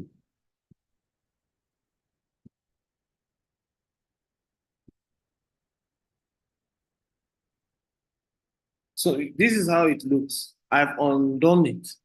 So you see, the way it shows Jibril Mohammed, this study, this is the abstract. Should it be included? Yes. Should it be included? No. If I say no, it will say it's irrelevant. Then the next study will appear. If I say, okay, maybe, I'm not sure. If I say yes, it will go. This one, I say yes, it goes. Then I finish. Then you can have conflict. You can see the second part is resolve conflict. For now, no conflict. If maybe the other reviewer, you know now it says awaiting the other reviewer. The other reviewer is yet to vote. If the other reviewer votes and say yes, when I say no, then there's conflict. Then it comes back to conflict. So this is what Providence does. It's very nice. So there's no, I don't envisage a situation where we have kind of topic research today, that 3 outcomes. Normally you should have many studies depending on the topic area. Then title and abstract screening is done, preferably using software like Providence. And you can now, when you finish title and abstract, you go into full text screening. For full text screening is much more, what do I say? It's much more, you can see it even gives Jibril, you have screened 14 studies out of 483, no conflicts. 3 studies have 1 vote if the other person votes. Then for the full text review, the full text is attached. So if you are excluding the full text, you see here we gave a reason. We said wrong intervention, that's why we're excluding. This one to wrong intervention. So you can download the full text and read all on the software. So this is how Providence works. The second software is Ryan. And this is also my Ryan account. These are the reviews that I have done, about 11. This is still ongoing. It was archived very soon. Let me see if I have any active reviews. Okay, no active reviews.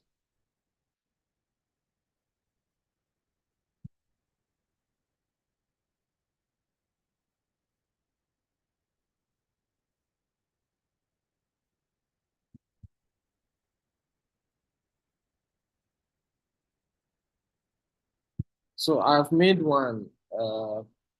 Let me restore to. This one is a people. So I've restored this one. The place is looking different. In the past, it used to be reddish, but you know, in both they keep changing their outlook. So this is a review. This is our review data. Then this is the screening that we did.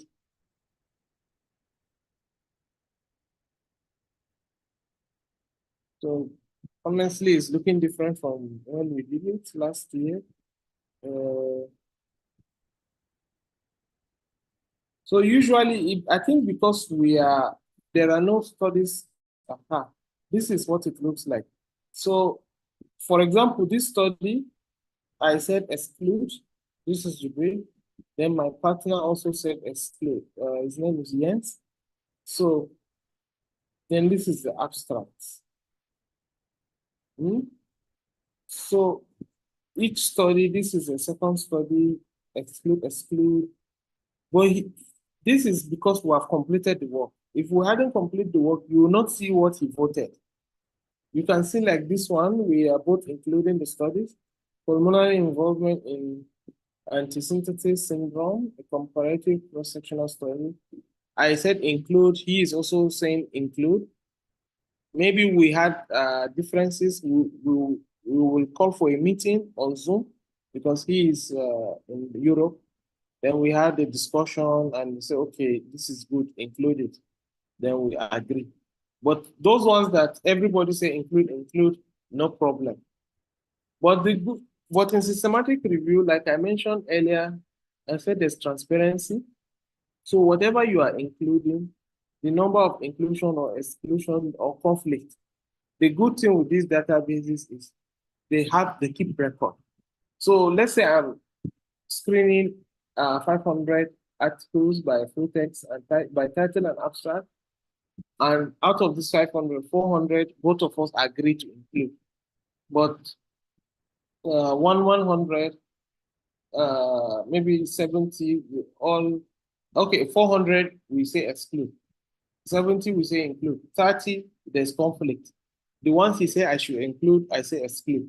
Then we'll come and have a meeting on the 30. So you have to report those 30 and all of it as the case may be.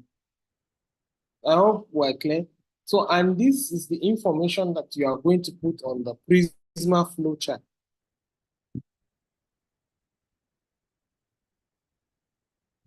And I think the reason why,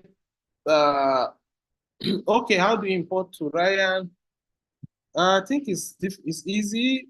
You can just keep navigating, maybe when you go to home, because the outlook is different. This is the first time I'm seeing Ryan blue like this. But in any case, when you go to YouTube, you can really sort all these little issues out. It's not a big deal usually. You export, I think when you come here, maybe settings, not settings. There's training. I think it shouldn't be difficult. And the reason why many people prefer Ryan, I think somebody is asking, who is PC, is that Ryan is free. You see, Confidence, I showed you that the maximum is 500. If you are going to do more than 500, you have to pay. And they're charging in dollars and all of that. But like Ryan is completely free. You can put 20,000 references on Ryan. It will take. Like you can see, we have so many works, about 11 reviews on Ryan. Some narratives, some people's. So once you are finished doing all of this, and you have now finally included 2-3 studies, the next step is extraction. Before extraction, you can do quality assessment. But for quality assessment, let me just see if I have this open. I'll just give you an example with, what do you call it now? With the ROB tool. I think I have one open. So let me share. Let me share something else. Okay. So this is, I think this is ROB1. I hope everybody is seeing. So if, for example, our review, we're going to include only RCTs. So this is one tool for assessing RCTs. I gave example of Robbins for non-randomized. I gave example of Which one is it? I gave you example of Newcastle, Ottawa. There are so many skills, so many. But the popular one, like I said, is the Cochrane. And for randomized control trials, this is it. So for each study, maybe I'll open one RCT so that we can have a look. For each study, you have to do a scoring. For example, you have RCT before you. Let me see, we didn't get RCT from our search. Let me just look for any floating RCT. And let's do a quick check. But let's go through the question, this one first. So for random sequence generation, this is selection bias. Bias allocation to intervention due to inadequate generation of randomized sequence. So for an article to score low risk of bias in this random sequence generation, they must have mentioned using either a dice, computer generation number, drawing of lot, whatever.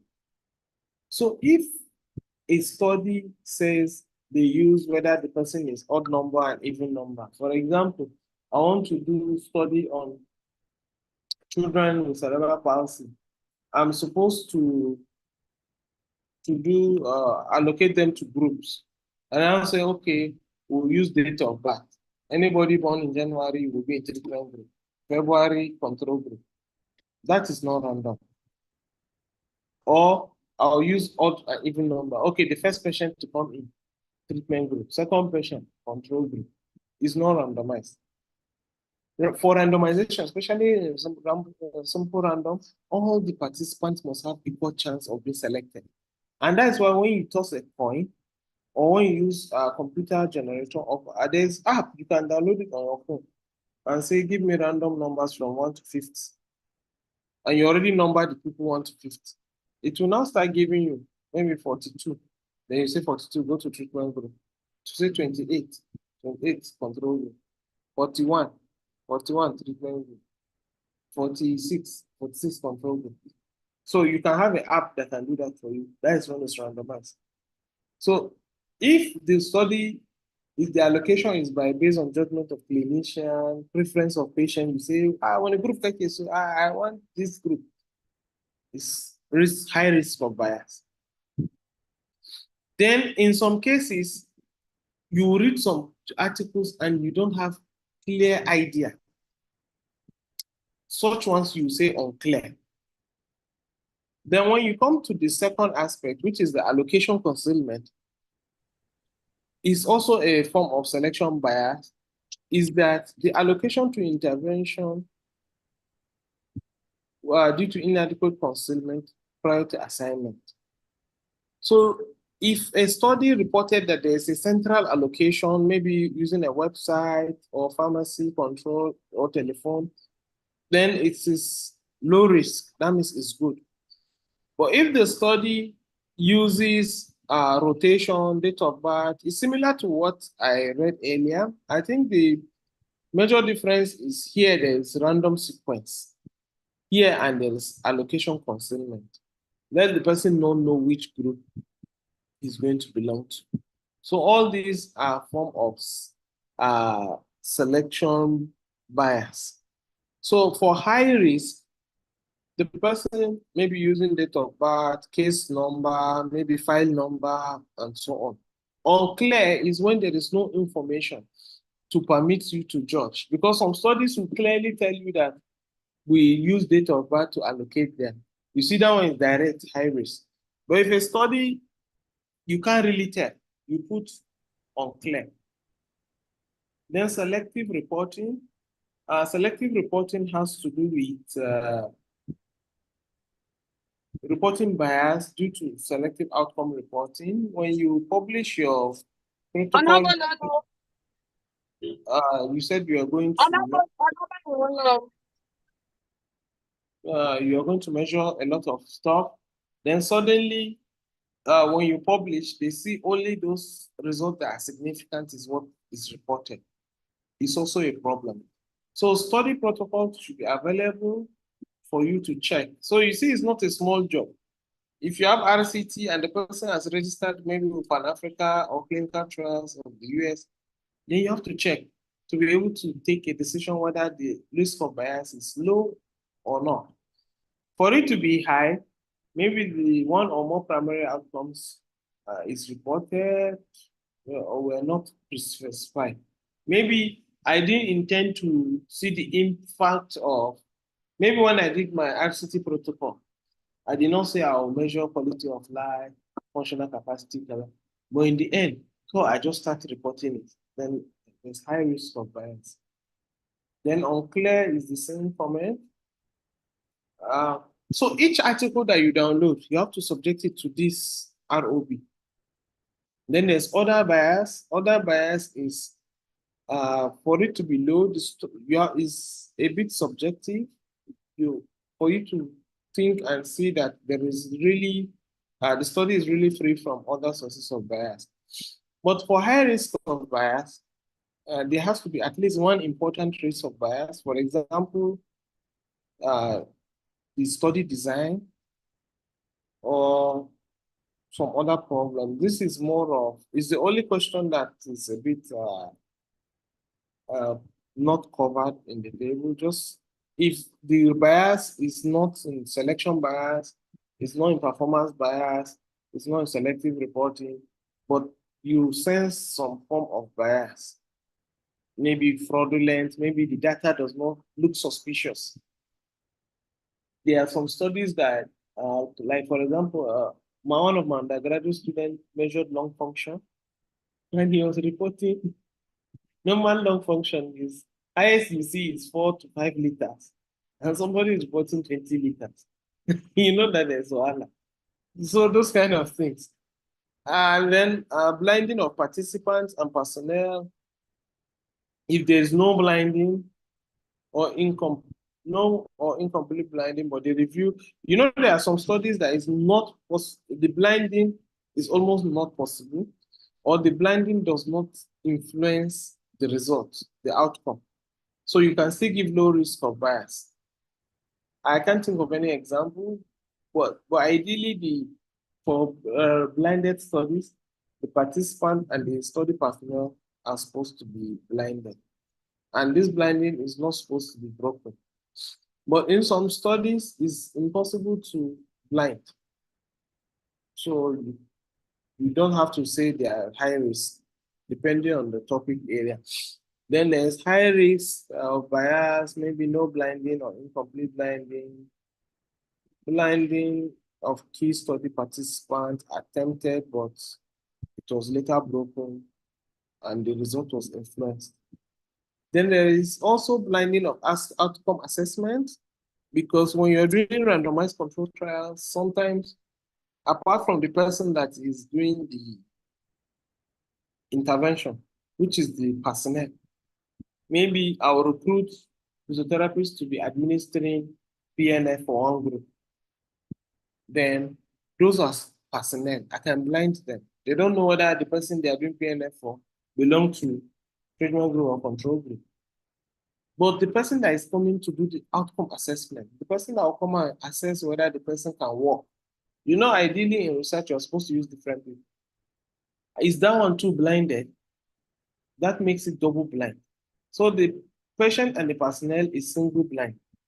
Then when you blind the outcome assessor, Shikma is double blind.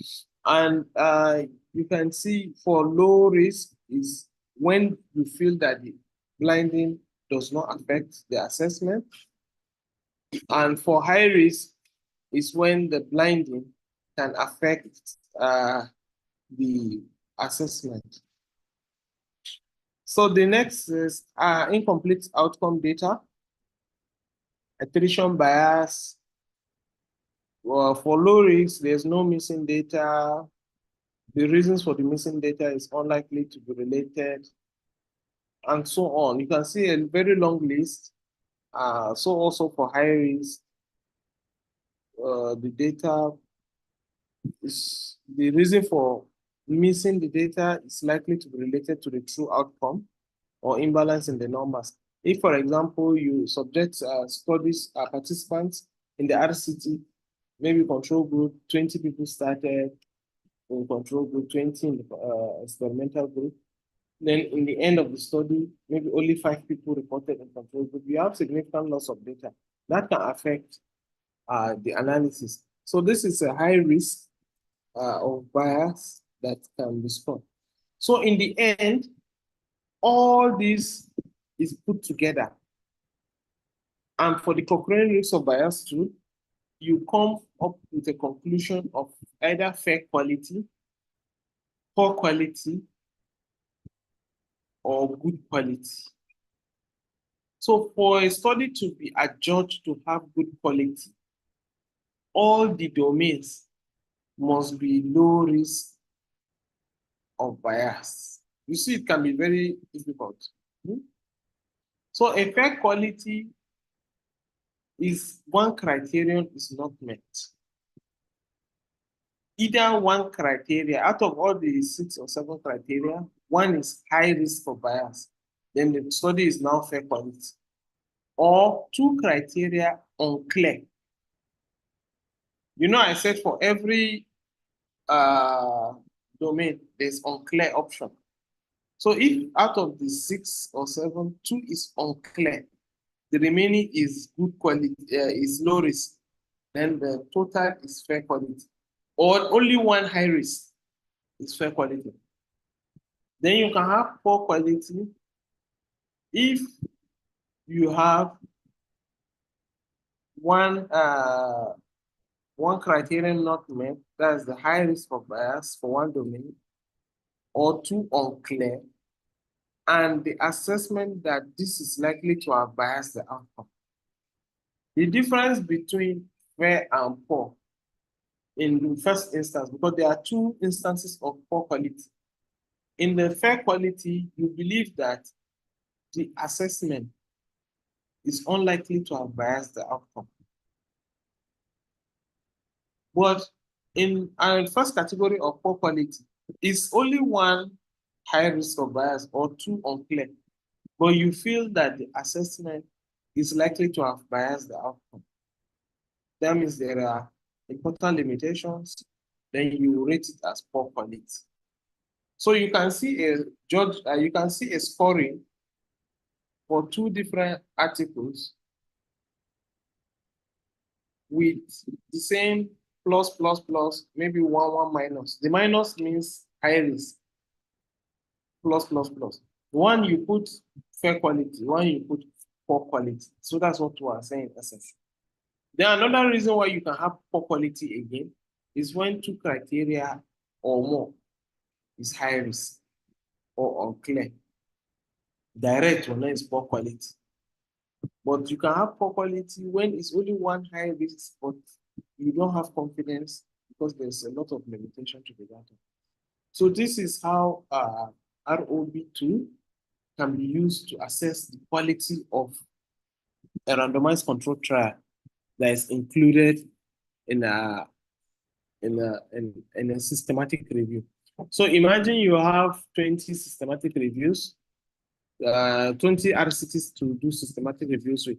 For each one, you have to do this. And after you've done it, then you have to present it in a table so that authors can also see what you have done.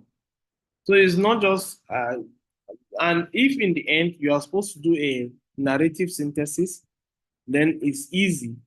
All you have to do is to narrate based on the quality, those that are good quality. If you have many good quality articles in one direction, then you will say this is it.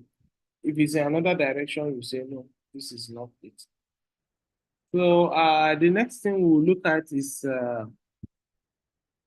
okay, let me just see if I can show you a table of a review that we did. Okay, let me just download from articles.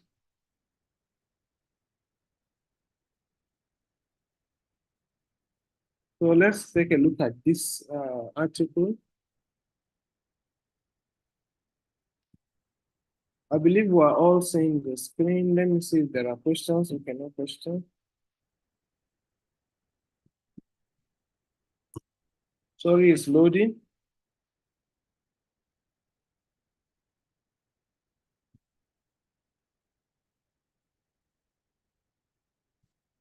If you have any question, you can ask. Okay, while that is opening, I will show you also a sample of extraction with a PDF. So,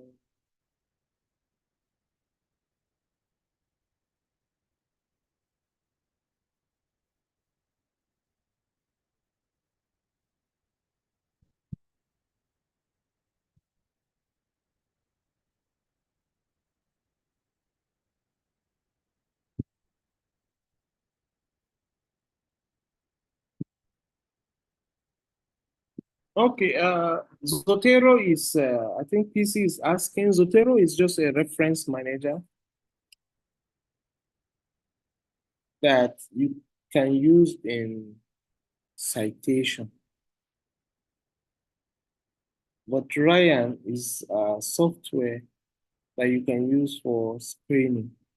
So because Ryan, you cannot export from PubMed directly to Ryan or to Covidence, you can only export from PubMed to a reference manager. Note the difference, please. There's a review manager and there's a reference manager. A reference manager is what helps you to do your referencing, citations, referencing, Harvard, all of that. So examples, EndNote, Zotero, Mendeley.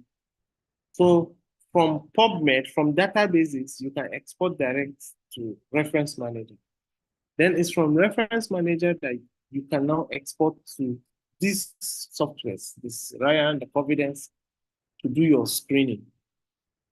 I hope that is clear. Even EndNote is also a reference manager. You can do screening comfortably on EndNote. But on reference manager like EndNote, you can do deduplication, you can identify duplicate publications and all of that. So thank you. So there are two separate softwares doing separate things, but having a link. Zotero is for referencing, and once you download something on Zotero, maybe to help you, let me just share my Zotero so that you can have a look.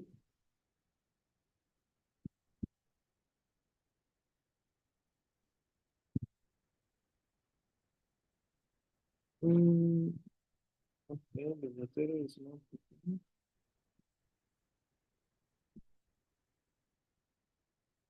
Okay, I'm sharing my desktop now. So this is what Zotero looks like. You can see all the references that I have on my Zotero. Different projects, you can create different libraries and all of that. And when I open any Microsoft, up here you can see Zotero, right? So if I'm writing and I want to cite, I will just come to cite. And I can include the reference. Maybe to ask me, is it Vancouver or Harvard style? Maybe I say APA, right? 7th edition. And I'll say, okay. So you now select which citation you want, which maybe Gupta. Maybe I want to cite this person, Fogt et al. If I cite it, it will appear here. You can see automatically. And if I want to include a reference list, I'll just come below, then click on add by bibliography. You see it has added it automatically. So if I go back up and I add another reference, it's just to say add citation. I can choose this one. If I add it, that's all. You can see it has added it. Then when I go down, automatically it does this. So this is what a reference manager like Zotero does. So the library of the Zotero, which is, for example, the whole of this, I can come here and export the whole of this library and import it to, what do you call it now? To Covidence or Ryan. So I hope that answers the question. So I was trying to open up something for the question.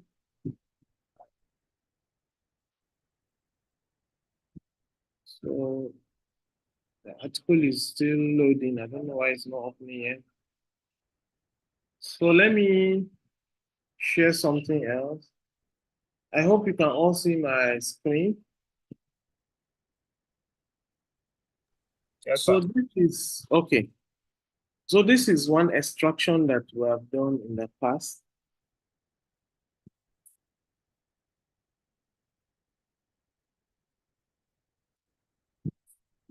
So you can see these are how many RCTs. It's a lot, it's a lot. So you can see for each RCT, maybe Clemens et al. 2007. You have to be able to.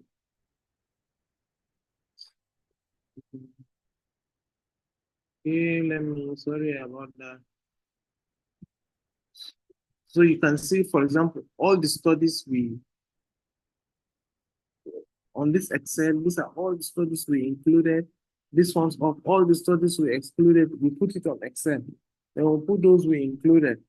Maybe not very much. But that's not the most important thing is if you look at here, each particular RCT, you have to download it.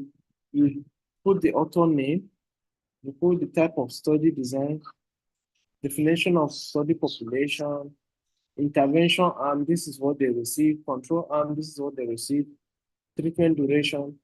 Now, the importance of this is anybody that looks at the table can really make an inference on a global scale at once and say, okay, this is the direction of intervention. These are the kind of interventions existing. Even in physiotherapy-based systematic reviews, this is also possible because we can do this, extract all the studies. Then in the second table here is the outcomes. So for Clement, these are the outcomes measured. Lung function, BAL, this is HRCT, that's the high resolution computed tomography. This is BAL, I've forgotten the BDI, disability index, dyspnea index, all of this. So you have, so for each article, then these colors that you are seeing is the studies that I'm going to combine for meta-analysis. Kana 2016, Kana 2020, they reported similar things. So these two can be meta-analyzed because it's more than one study. This green, Naidu 2020, with this Holz 2006, green. So in the end, we didn't use all the included studies for meta-analysis.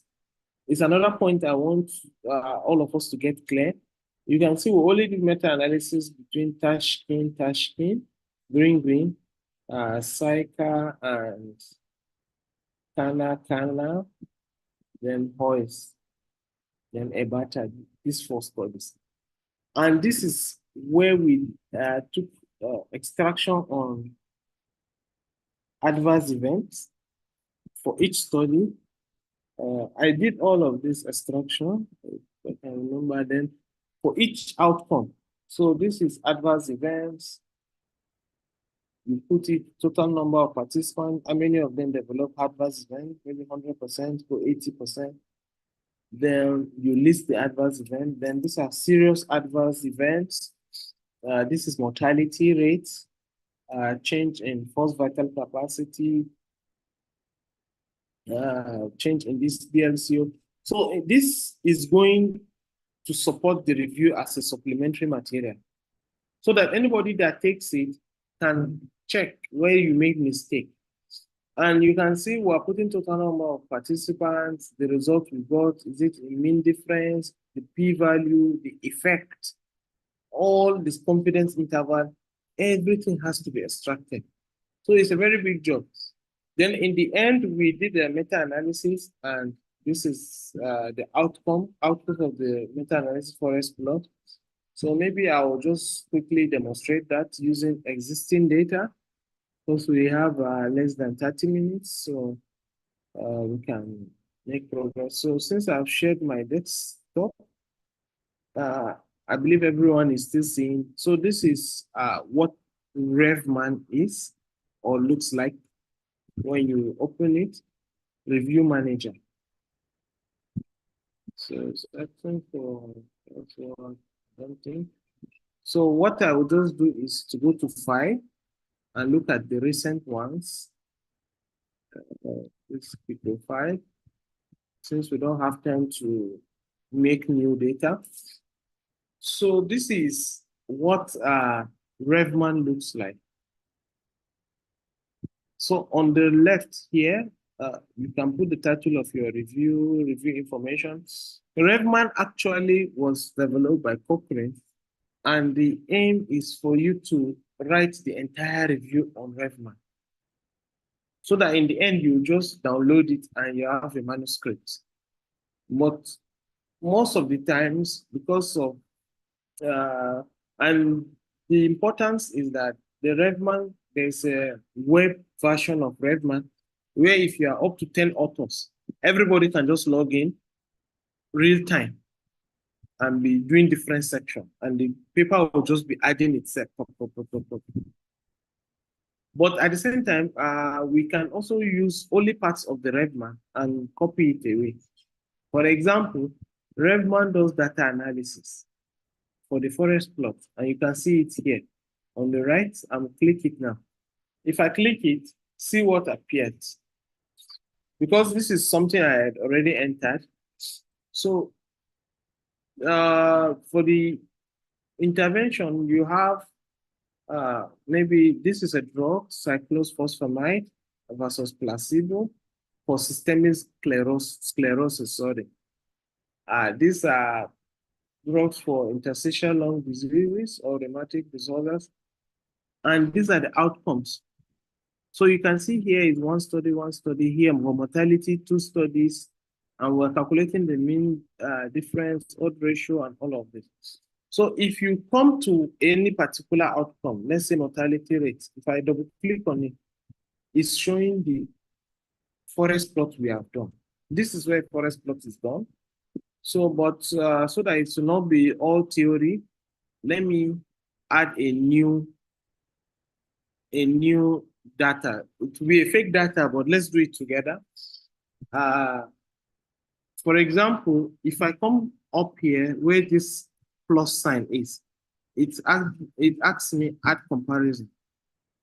So name, let me use something more official.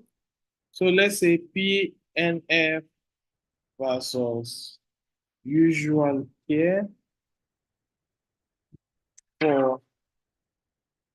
for exercise capacity. Then I will say next.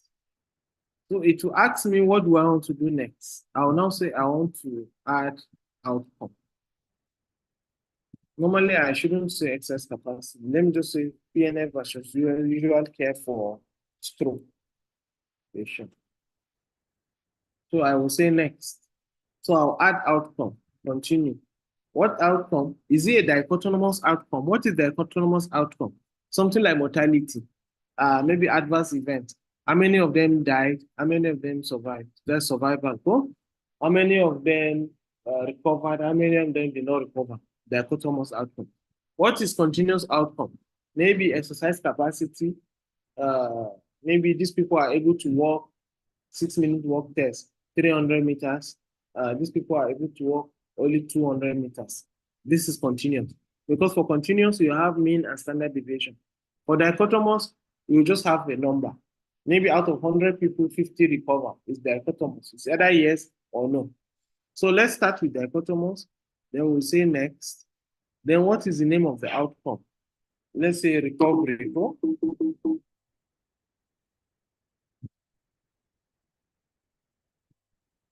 Recovery. Then we'll say next. So this is the analysis methods. There's fixed effects, there's random effects. We use fixed effects if we do not see a lot of heterogeneity. We think that there's, but advisably, we're always advised to use random effects because of imbalance in maybe the kind of stroke, the kind of population, and all of that. So we can say random effects. Then the odds ratio or risk ratio, these are just effect measures. We don't have to go detailed into that now. Then you can ask whether to see both totals and subtotals, then next. So if this is where you label favoring experimental or favoring control. So you can edit this. Okay. You can edit this to PNF and leave this control as usual here. Then you say next. Then it will ask you, do you want to add study data or subgroup? You can say add study data, then continue. So these are the references that I've already added. So let's say the studies that I'm going to do meta-analysis on, Yakubu et al., I would have already added them before coming to this stage. But let me just choose any two, since this is just a demo. I've chosen side this and I do this. So it brings me here. And once it brings me here, the outcome is recovery. Go. So total, maybe in NIDU, we have 100 subjects, both treatment and control group. How many people recovered in control group? Let's say 70. In treatment group, sorry, 70. In control group, let's say 35. You see what is happening? It's already making my forest plot. Then maybe the other study is CICA. Maybe it's a very small study. Maybe the total number of participants is 25. How many recovered in treatment group? Let's say 20. Then how many recovered in experimental group? Let's say 8. When I do this, you can see, you can adjust the graph. So the problem now is, you know, we say recovery, but here it's showing that it's favoring usual care. This is where common sense comes into place. Then we have to edit the graph because the red man is just doing analysis. It's you that determine the actual direction based on your interpretation of the results in the RCTs you are doing forest plot plots. So for example, you can see that this study has a total of 200 participants, this one 50. But you see this is giving a weight of 82%. And that's why this blue box is very big. And this is giving a weight of 17%, taking into account the confidence interval on everything. And that's why you have a small box. And you can see the confidence interval around this is more wide than this. And this is not crossing the line of no effect. It means there's significant effect. And you can see already the Z-score is greater than 2, which is a very large effect size. It's about 5.7. It means the PNF is very, very effective. For 70 to recover out of 100 in one group and 35 out of 100 is a very large effect size. And the P is 0.0001, which means it's very effective. Then there are other things. So if you want to edit, you want to download the forest plot, you just come here and it comes up. But like I said, this forest plot has issue. And you can see the degree of heterogeneity is 0%, meaning the two studies are consistent. They are on the same side. So ideally what we're supposed to have done is to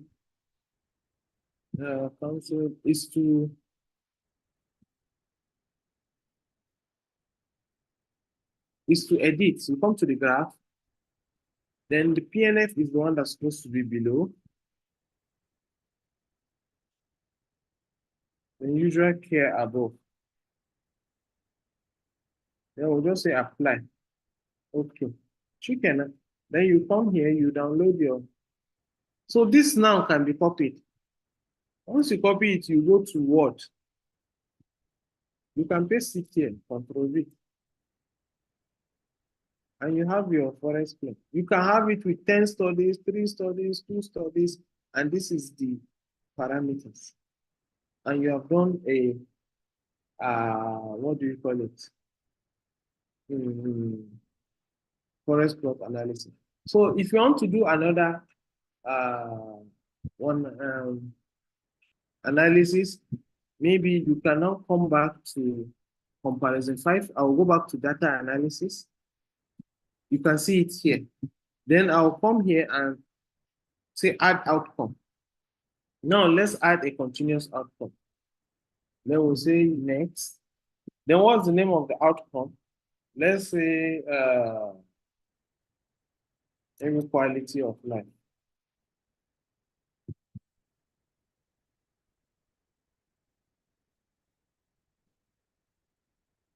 One group is PNF. Another group is usual care. Then we'll say next. So you see for continuous, different data comes up. Maybe we have 3 studies. And the 3 studies maybe use different scales, but we can combine them. So we say random effects. And because there are different scales, we say also standardized mean difference. We maintain the inverse variance and say next. The next, then for it to favor PNF, remember we can always edit this depending on the actual result, usual care. Then we say next. Then we add data for this new outcome. Let's say the same 2 studies or 3 studies. This time around, we have 3 studies. It's showing mean and standard deviation. Maybe the NIDU study has 100, Striker has 25. The 3rd study has maybe 600 participants. In both groups, 100, 25, 600. Then the mean, maybe these people have a mean improvement. The PNF group, what was the outcome again? Quality of life. Maybe the quality of life is a scale of 1 to 100. So the higher the score, the better the quality of life. Let's say for the PNF group, 70, standard deviation 10. These people, 65, standard deviation 5, 6. These people, 55, standard deviation 3. Then for the control group, they have maybe 60, standard deviation 12, 20, standard deviation 5.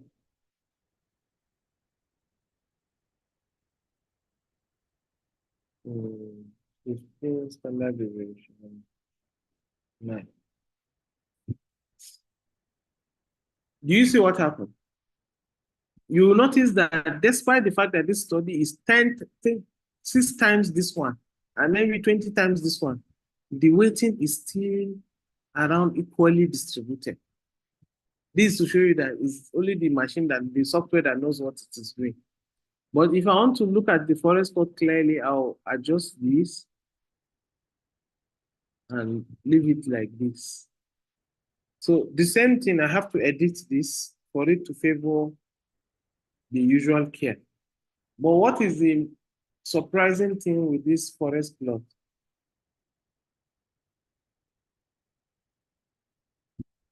I should tell you more about these review managers for meta-analysis. I think that's what I'm doing.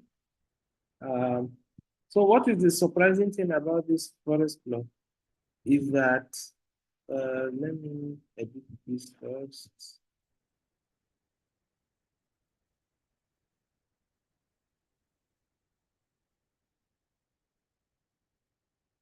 All these things maybe comes with a lot of practice, so I don't think we should bother much, but at least have an idea. You can see that this diamond is very long. And if you look here, you see the confidence interval is very wide. So despite the fact that the p-value is still less than 0.05 here, it's 0.02, which is significant, and a moderately large effect size, 2.3, and is significant. But you can see that the confidence interval is wide. So the precision is not very It's not very precise, the efficacy. And you can see that only the middle study has a very wide variation, but all of them favors PNF. So this is how we do a forest plot. And most of the things we report is the overall effect of all the studies put together. You know, this is the random confidence interval of each individual study. This is the mean difference. You know how mean difference is calculated. Difference between the mean of that one and this one. But in this case, we have used a standardized mean difference to take into account the heterogeneity in the study. And we can see the studies are highly heterogeneous. This is 100%. It's supposed to be less than 50%. That's why one study is going to Adamawa, the other one is going to Borno, and this one is going to Cross River. But nevertheless, this is how forest plots is calculated. I don't know if there is anything else I need to cover before we call it a day. Okay, let me go back to the PowerPoint.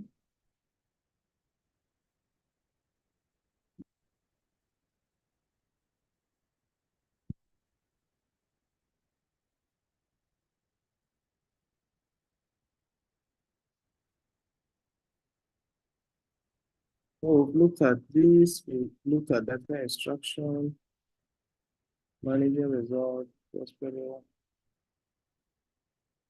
So I would reserve Well the done, Dean, sir. for 10 for the remaining 10 minutes for questions. Dr. Samani Sanu, well done. So, if you have any questions, I'm happy to respond. Thank you very much. Hafiz, over to you.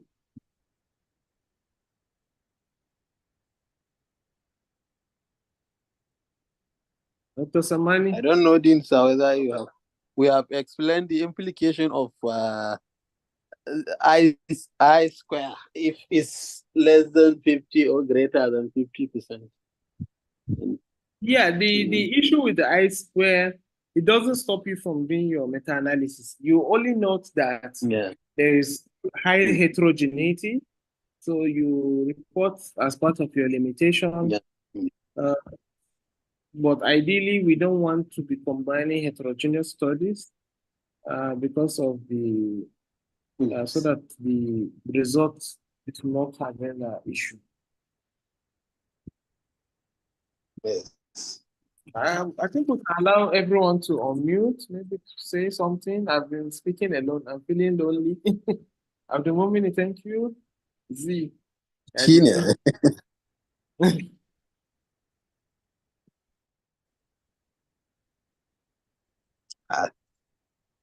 Thank you, officer. Onward together. Thank you very much. Thank you, sir. Thank you. I also appreciate you. So I thought thematic review would be boring. Many people will leave, but I'm surprised you're still on here. Sometimes we cover so many things, but the most important is maybe let me see if I can go to Cochrane Library. I think it's very important so that we can see if we can do a search in Cochrane Library, maybe for system review. For Cochrane Library,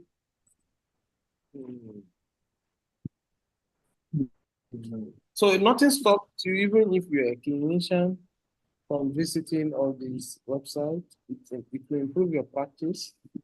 For example, this is Cochrane Library. Maybe, but if you have questions, you can always ask. And my network is a bit slow. It's not opening yet.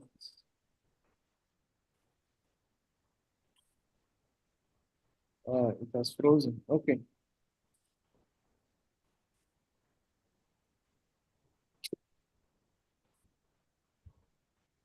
Okay, it's opening gradually. I don't know why it's frozen. But when you just go to cochranelibrary.com and you go to, okay, I'm already in the advanced search. So you can search using also mesh terms here or people, but you can do normal search of title, keyword, abstract, or you can come right here on the left to edit. I have network glitch. Okay, all text. So, for example, if you're a physiotherapist and you're interested in, let's say, cerebral palsy treatment, so you can search here.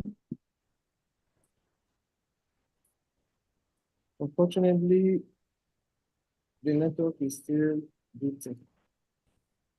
But you can really come here to advanced search and search. And you will even see if there are reviews. Let me just read.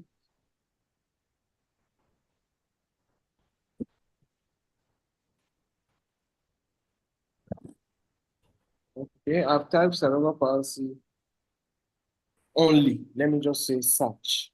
Run search. So this is what Cochrane Library gives you. And you see it's published by Wiley, like I mentioned. Everything is freely available.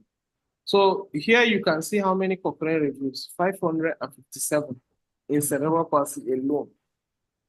Trials, 5,000 trials. So I didn't search cerebral palsy physiotherapy. I just searched cerebral palsy as a whole. So you can see all the reviews here because that's the first part for Cochrane. And these are not ordinary reviews. Cochrane reviews are the use of botulinum toxin as an adjunct for treatment of upper limb in children with spastic cerebral palsy. And you can see this is an update. This is I think the update was done in 2010, maybe that's what it means, or an update over the 2010 initial one. So when you read this, you can really get improved knowledge on this. Antenatal and intraoperative interventions for preventing CP, overview of Cochrane. So there's also what we call overview of Cochrane systematic reviews. If you have several reviews, somebody will come and say, let me do overview of all these reviews and further summarize the evidence. That is also what is done. Now you can see neonatal interventions for preventing CP. This is another overview of Cochrane reviews. So there are so many opportunities here and there. Sleeping position system for children with CP. I think this can be of importance for those of us in pediatrics. So you come here, you open it, you can see the P codes, you can see the preview. And the interesting thing with Cochrane review is the way it is reported. Even there's a lay summary, even people that are not too stuffy can really read the lay summary. And you can see here there is the Arabic version of the abstract, the Spanish version, and English version. And it's in simple terminologies, background, objective. So all this was done in Revman. They just exported it in Shikena. The entire manuscript can be written in Revman because Revman belongs to Cochrane. So these are the author's conclusion. So they said, we found no RCTs, no randomized trials that evaluated the effectiveness of sleeping position to reduce or prevent hip migration in children with palsy, CP. Nor did we find any RCT that evaluated. You can actually do a review and find no RCT that evaluated the effect of this on this. Limited data from 2 RCT. So maybe they had a protocol or what they want to see whether sleep position is effective in preventing hip migration or this or that. So for those ones, they will report that they didn't see any RCT. Then the one, and maybe another outcome, like here, they found only 2 RCTs on the effective on sleeping position system on quality, sleep quality and pain. And it shows no significant difference in this aspect of health when children were using or not using. So even the 2 they found on the outcome, no significant. So you can always have negative. Then this is what is called a plain language summary. And you can see plain language summary is translated in Polish. I don't know which language is this. Russian, Malaysia, Bahasa Malaysia, Arabic, and so on. and even Dutch, German. So you can see this plain summary, then auto conclusion, then there's implication for practice, implication for research. So concurrent review is like the verbal. This is evidence grading. It's a workshop for another day. Another is high quality moderate using Grade Pro. Then this is now background, description of intervention, why it is important to do this review, the objectives, the public involvement, methods, so and so on and so forth. So, and there will be a lot of attachments, search strategy. You can see these are the only 2 studies included. And you can see only the quality is very poor. All of them are poor quality. You see this yellow is unclear. Question mark. The red is high risk of bias. Only 1 green. And we said that if the risk of bias is more than 1 red, is poor quality. You can see there, this one without doubt.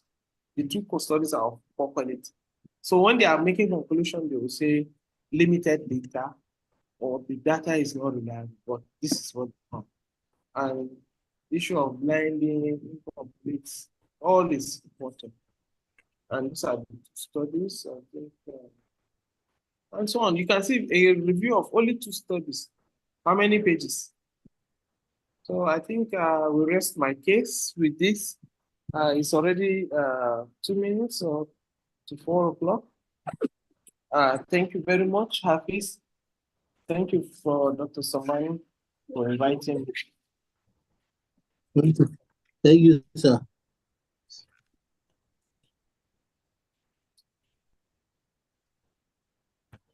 Thank you so much, sir, for this elaborative and detailed explanation of the topic.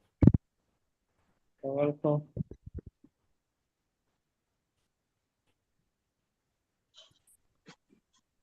So we can close that with no question.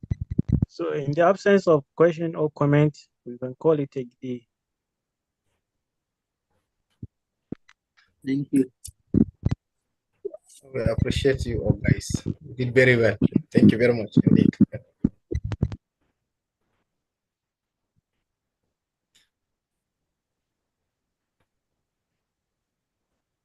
Thanks a lot, sir. Good. Allah sakala al-Piri.